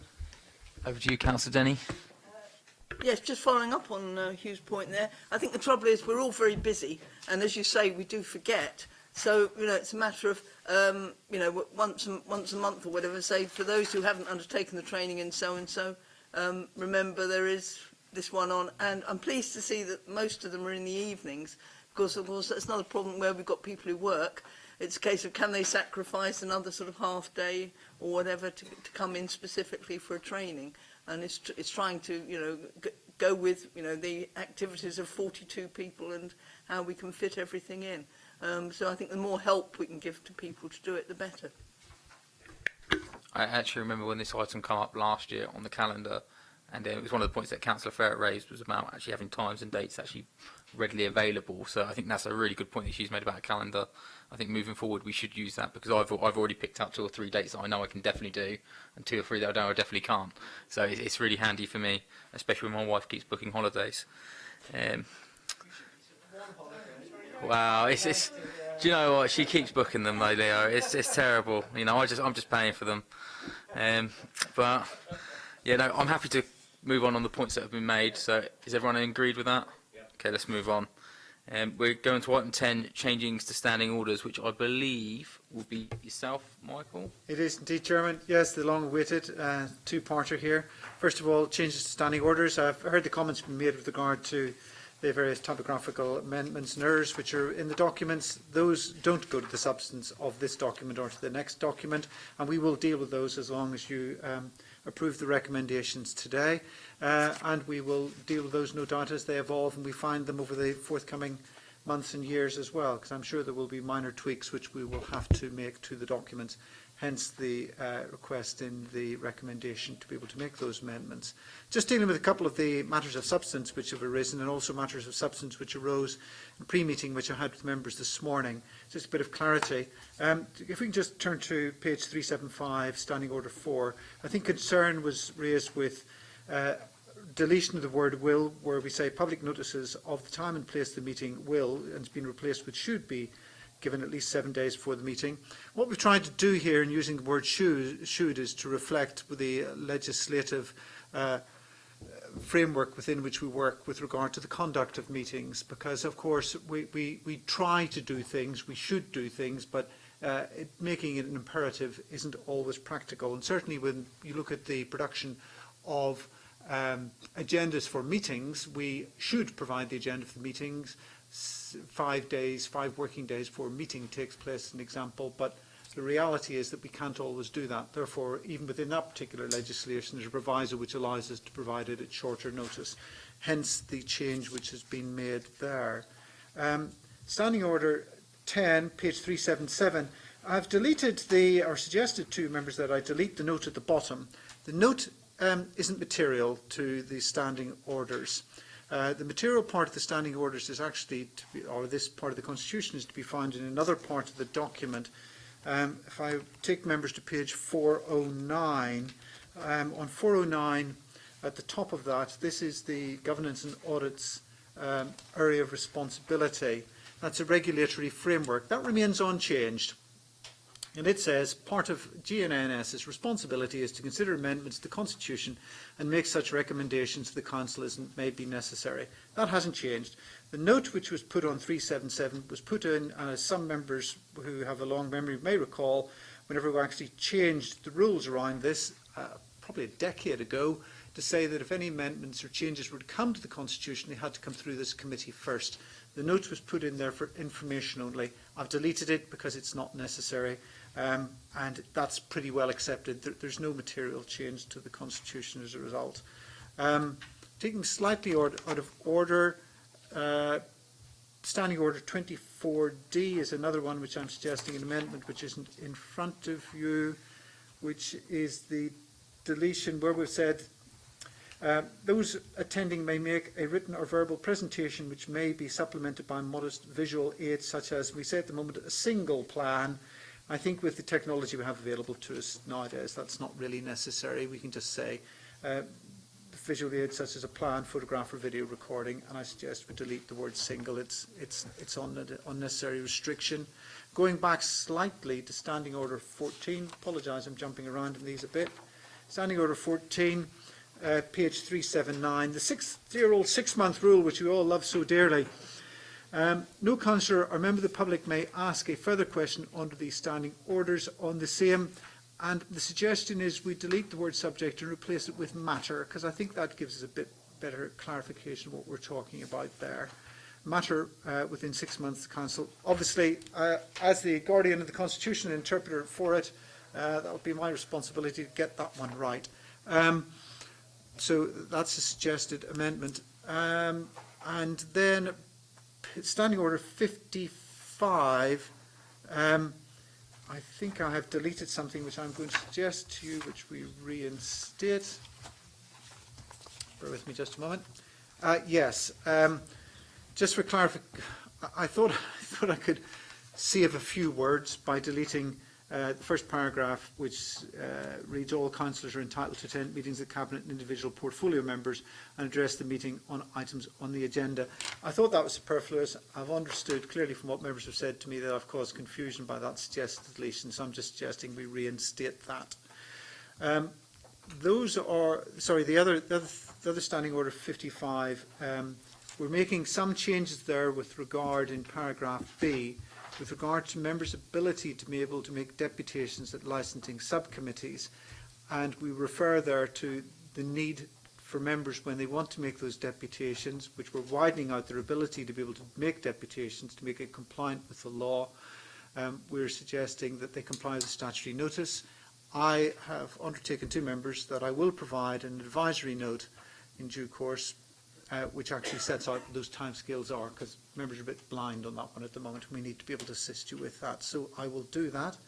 I think the other thing which was suggested to me, and I'm sure Councillor Madden will correct me if I've got this one in the wrong place, but if I'm going to make any amendments which I'm seeking, in 2.3, that I should do those in consultation with the Chair, which I'm quite happy obviously to do. I have regular meetings with the Chair and I can update him on changes which we're making, and that's probably the best way. So if there's anything untoward or if he's got concerned about it and feels it needs to come here, that's what will happen, because of course, as stated, you remain the guardians of the Constitution, and any substantive changes which need to be made to the Constitution have to come through here on their way to Council. Chairman. It's very thorough, Michael, I have to admit. But on the point of, in respect of the Planning Committee 24C. 24C. It's just which affects only one ward. Only ward councillors may make the deputation on the matter once it has been referred to the Planning Committee for consideration. Yes. Where the application affects more than one ward, any councillor may address the Planning Committee in conjunction with the Chair and the monitoring officer. Yes. So that is quite ambiguous. That could consult quite a lot of things. So are we talking about if there was, say, a large application and it affected, say, one area of the city, but because it affected the city overall, a councillor could effectively from any ward in the city give a deputation? Yeah, I think a good example, and members will correct me on this, I think the Northern Quarter was one where it was thought this was... It's a car park. When the proposed Northern Quarter development was working its way through planning some years ago, it was thought this was going to have a major impact. It hoped it would at the time on the city, and therefore it was considered appropriate that in those circumstances members across the council should be able to make deputations. Yeah. It's just a curious one because recently there was a deputation of planning from a member whose ward wasn't in that ward, but it was just interesting because their ward was quite far away, and I put it down as a nominal application that comes here every meeting. I won't name the council because I think it's very fair, but I've just read that, and now I'm thinking to myself, did we follow the correct procedure? Probably not, because the chair obviously wasn't consulted at the time. But I'm quite happy to push that by the by, and obviously now that we have these in in front of us. I'm quite happy with them, but I'll hand over to Councillor Mason. Surely there is nothing to prevent a councillor making a deputation as a member of the public, and under the limitations which are on public deputations, rather than making it as a councillor. So I might well have a concern about something which is happening, let us say, in Hilsea Ward. Lovely ward. Yeah, lovely ward. And I wish to make a deputation, but I can do so as a member of the public. And do you know what? I think that's actually a very good point that you've just made, because that has put an ambiguity into what the statement that I've just said, because quite reasonably we all have a right to a private life, so maybe that should be in there. I don't know. I'm just saying that is an issue that I think is worth talking about, because I've just made a point. You've made the actual a perfect point back to that, and we've come to a middle of the road. I think the difficulty which we have here, of course, is we can't restrict councillors' public rights, private rights, just because they have a public responsibility. The only circumstance in which, of course, we can do that is if the councillor is prohibited from making that deputation because of a declarable pecuniary or other financial interest which they may have, in which case they may not leave the room as a councillor and enter as a private individual. I take your point. Yeah. I hope it won't be too often exercised, because we may find 42 councillors turning up to give deputations. That's what I'm more worried about. The objective was. Were 42 to turn up to make deputations as individual persons, they would probably have about 23 seconds each. Well, if it's anything to go by on Wednesday's meeting, it was under an hour, so I'm happy to stick to those ones. I put it down to the great chair. Do we have any other questions? Absolutely. Just some comments on it. I did suggest that if it's going to be rewritten, that we have different types of meetings, and they just be scheduled after one another. So we've council meetings, extraordinary meetings, special meetings, all that sort of thing. If it's going to be, otherwise, it doesn't matter in that sense. Just in relation to standing orders, and we are here, and it won't be the last time, because that's an interesting. Well, you brought up an interesting point which I hadn't thought about, because I've rarely made a deputation to planning, and the only time I have is something in the ward that I represent. So it's something I hadn't thought about. But there are things in here which we don't do in some ways, and I have to say I suggested to Michael that we take out this departing from the structure, that we go to governance and audit, because it's never happened. And in fact, sometimes there's an urgency with So I think tying the Lord Mayor in with it, and tying the Chief Executive some things, and tying the council in, we can then shout at them if we're not happy with it. But I think to get a meeting together, where something might be urgent, it's never happened, and it won't happen. And then there are two things in here which we've left in, for instance, and I'm going to tell you what they are. Standing Order 21, counting out. In the quarter of a century I've been here, we've never done it. Yeah, right. But we still leave it in just in case. And probably the reason is there are fewer smokers than we had in the old days. I suspect that was it, yeah. Or people going to the pub and then coming back. And somebody attempted one time. I think I shouted it. I looked around about 20 years ago and shouted, "Lord Mayor, counting out," and he went, and there was just one extra person there. But it really happens. But we keep it in there. But the other one I have to say, and people who are involved, it's Standing Order 37D. I've written it down because we've gone through these, and this is how you address your fellow members. So you're supposed to say Lord Mayor, Deputy Lord Mayor, which we tend to do, I have to say, rather than Keith or Phil or whatever. But we don't. We rarely call another councillor by councillor. And sometimes I try to, I have to say, because that's the way I am. But sometimes I can't even remember their name. So but that's and new members. This I had a clue who. Some of the Conservatives were, for instance, until point out to me. But in that sense, as I was saying earlier on, the easy way in Parliament, isn't it? You just call the member for Hampstead Heath or the member for whatever, and that makes it a lot easier. We don't do that. But I think we need it in there, otherwise people might start being rude to people or calling them by rude names. So it's not. It is a moving document, and and some of the stuff. I think more this time has been a tidying up exercise rather than major amendments. I think things we need to look at in the future, but I think it's something that we need to discuss here. I didn't want to put it in this time. Is the 6-month rule, and whether that's relevant in this day and age, whether it deters public, particularly coming along, or deters backbench members from bringing things forward. I don't know. It was put in for various reasons, so that's something I think we'd need to look at. The things we got hung up in the past, which we may well do come the council meeting, because it's more the council, is the amount of time allocated to members. 6 minutes. I mean, I've just taken a breath and the green light goes, or the red light goes. But but people want that reduced. In Hampshire, when it was 101, it was 3 minutes. Of course, county councils we never took seriously, so I presume they can say anything in about 30 seconds. But little things that we may have to look at. The one thing I think we need to look at is the interminable time given to group leaders at budget meetings. Because it's getting a bit of a joke now, isn't it? Where the rest of us can actually produce or say what we want to say in 6 minutes. Listen to people rambling on, and I'm talking about across the divide, rambling on for whatever, right?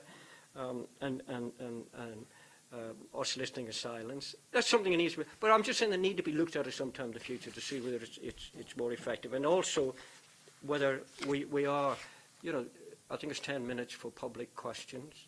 That needs to be looked at. Is that good enough? But or should we bother? In that sense, but I think the experience, it's in the light of experience, I think, that we come up with some of these amendments, and I'd put some in, as you know, but that was more to do tidying up and the experiences that we've had and whether justified or not. So I think we should go forward with the amendments here in front of us, and then set up a working party next month, and it'll report in 2022, I think. Thank you. I just want to say thank you for the humour. It's been much needed today. But I agree with a lot of your comments actually, Leo, on a lot of those issues. I think it's the one that you said about councillors addressing the chair and the Lord Mayor, and obviously respect.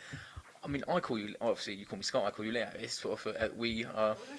Yeah, so you know my name. Yeah, but you sort of like. Sometimes I think we all forget ourselves, and I think it's actually a really, really good point. Obviously that needs to be reinforced. So I'm really grateful that you brought that up. Is there any other points that anyone wants to add? We're happy with that. We're happy to move forward. Okay, move forward to item 11, which is proposed amendments to the Council's Constitution, Part 2. Yes, and you're only receiving Part 2. There are a number of parts of the Constitution. I'm not going to suggest, members, that we do actually have a wholesale revision of the Constitution, because, frankly, I think my time is better spent doing other things on your behalf, as are your officers as well. The Constitution functions as it is at the moment, but it's become rather outdated, only because we have had a number of changes to legislation and structure over time, which means various titles and so forth have changed. And this is, again, a tidying up of the document. There's a number of other parts to the Constitution which I'm not providing you with today, because you review those on a regular basis. Those are around various codes and protocols, financial rules and regulations and so forth. This is today's parts in relation to decision making, which is primarily reflecting the decision making of cabinet members of the various committees, and it's also the delegation to officers, which is it is a very changing, moving feast, because we change our structure and we bring in new powers, and the legislation changes in relation to officers. So it is a tidying up exercise. I'm asking for the same delegation which I got previously, which is in relation to making small amendments to the Constitution, and those again would be in consultation with the Chair as and when required. I do appreciate the document as presently framed has a number of typographical errors in it, but those are not they do not go to the substance of the document, and these will be cleaned up in due course whenever we produce the final copy of the document. It is very, very difficult to get a good, clean copy at this stage, and it has taken some considerable time, because even when we produced a final copy of this a year ago, then we had further structural changes, which meant the document had to move on again. So it's not really of great substance what we have done. But hopefully, if we can get it into a state which is more up to date, it'll be more useful to officers and members in seeing who has the authority to make decisions on behalf of the council. Thank you very much. I actually got my constitution out from when I got elected in 2015, and I compared it to this document, and they are completely different in terms of the terminology and the language and the structure. So I think the tidying up is much needed at the moment. But I think, as you've already demonstrated, the organisation in the last 3 years has changed quite a lot, and moving forward could change again. So structurally, I think we need to keep an eye on this document and keep it fluid. Do we have any other questions on that? Anyone? No? Before I move on? I think you need to approve this, do you? Yes, we do. So I'm just wanted to make sure we have any questions. Do we not also need formally to approve agenda item 10 on the revisions to standing orders? We've delegated authority to Michael for both of these. Are we happy to do that? Yep. And the chair, which is not me, I have to admit. Are we happy to agree? All those in favour? Yes. Okay, move on to item 12, appointment of independent person, which I think again is yourself, Michael. Chair, it is indeed. Members, we are required to have independent persons who sit and consider and give advice in relation to member complaints. Presently, we have two. We have Mr. Bill Bailey and Ms. Carol Damper, who, as members will know, are extremely helpful to members in the deliberation whenever complaints are received, and members actually, I think, very much value their contribution and getting an independent look at the complaints which when they're received, and they're, I think, quite forthright in their views which they raise on those complaints. Members, you asked me to go on, undertake an exercise to try and find two further independent members. As a result of that, interviews were held last week across party panel led by the chair of GNANS, and I'm putting forward to you one further person today, which is Ms. Diana Turner, as an additional independent member. Members, I do appreciate that you know very little about her, but what I would suggest, with her consent, I'd be quite happy to circulate her CV to you. She has a background in banking regulatory compliance,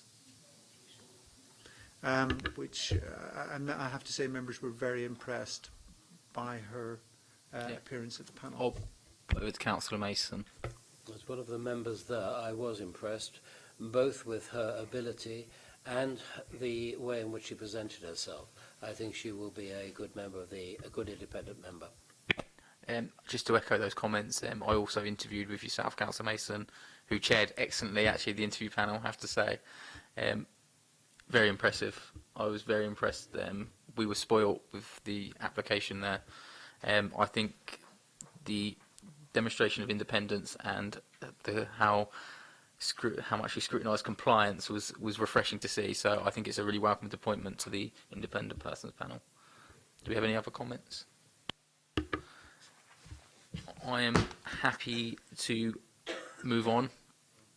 We're going to go on to item 13, exclusion of press and public.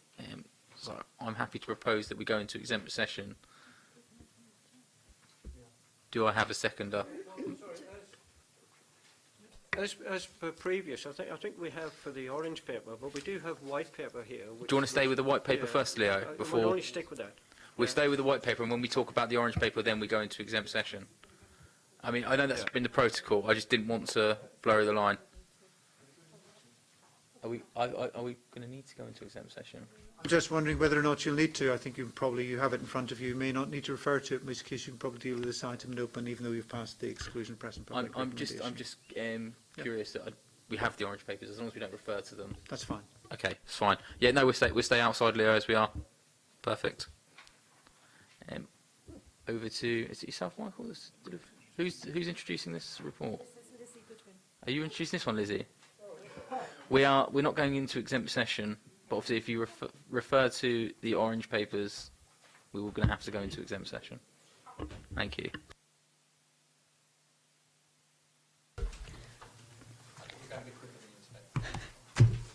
That's okay, that's fine. This isn't my paper, but the director isn't about, and I asked whether I would present it instead. This is risk-based verification for housing benefits and council tax support. The DWP back in 2011 issued guidance regarding revisiting your risk assessment around the level of evidence that would be acquired. It is not mandatory, however, a number of local authorities have signed up to doing this. Portsmouth have decided that this is a process they'd like to put on board, hence the attached policy which is in orange. What is required is that there is an annual review of the policy that is in place, because once it is in place it cannot be amended in year, because when the external auditors come in to do their subsidy claim, they have to take into consideration the requirements that are in the risk-based verification policy. So it is to bring to your attention that the Section 151 officer is required to sign it off. External audit is required to have citing and make sure that they comply against it. And internal audit, we have given an opinion as to whether we think it is an appropriate framework to have in place. It is our opinion that yes, most local authorities are going down this path anyway, or have had it in place for a number of years.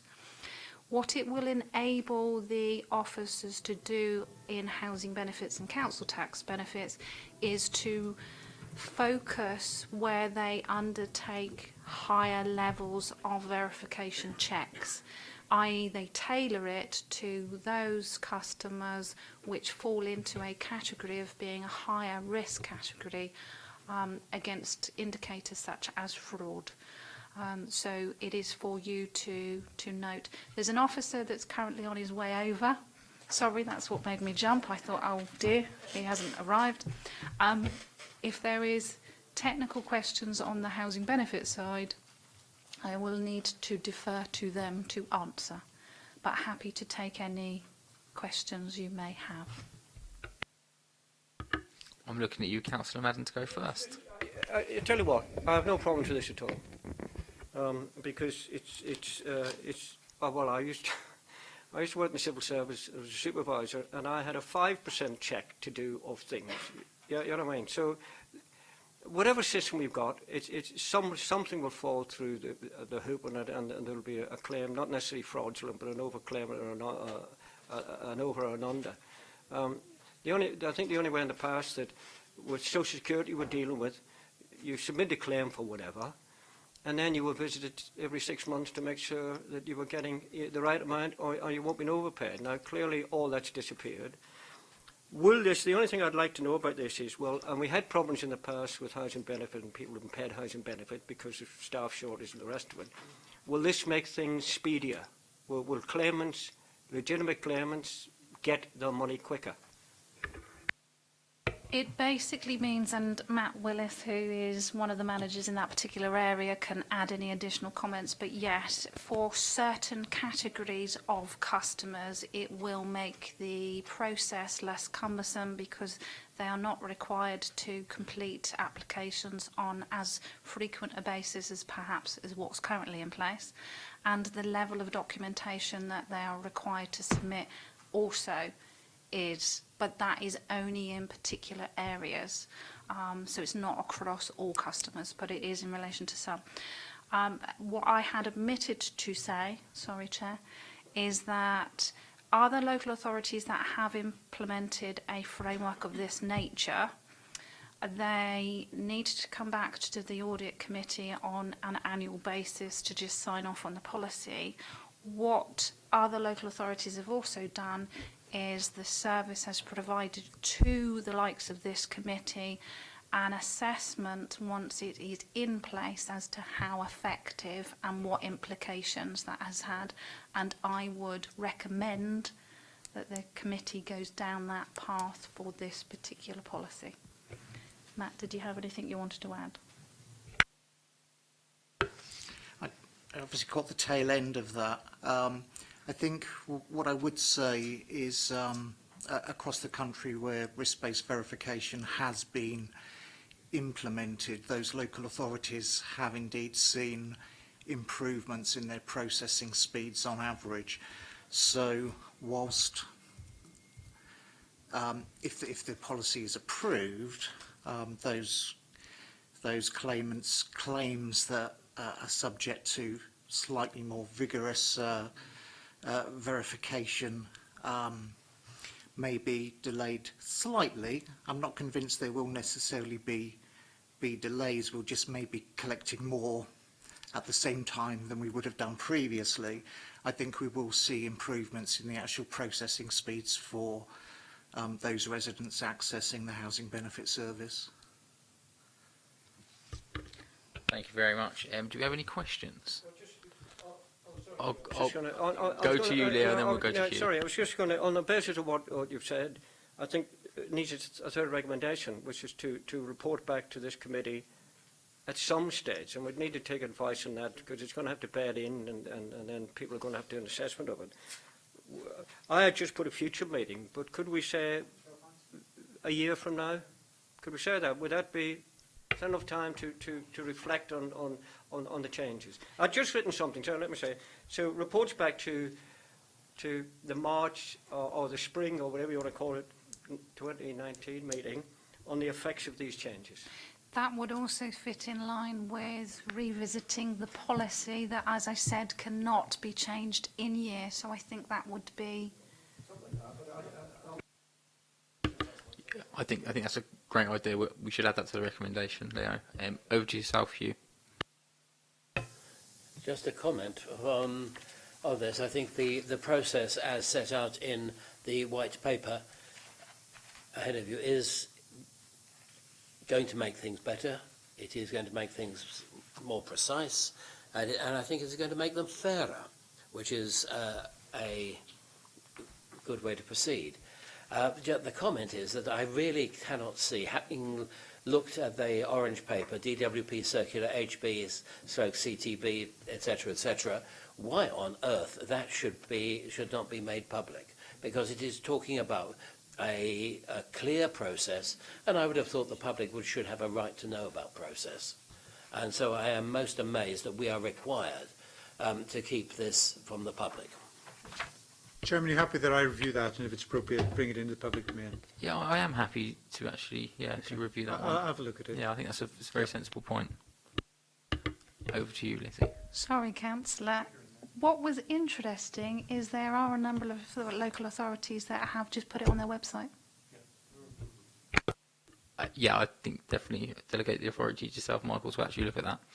Do you have any more questions or comments on the paper? I'm happy to proceed on the basis, obviously, with the recommendation from Leo and obviously for Michael to look at making this public.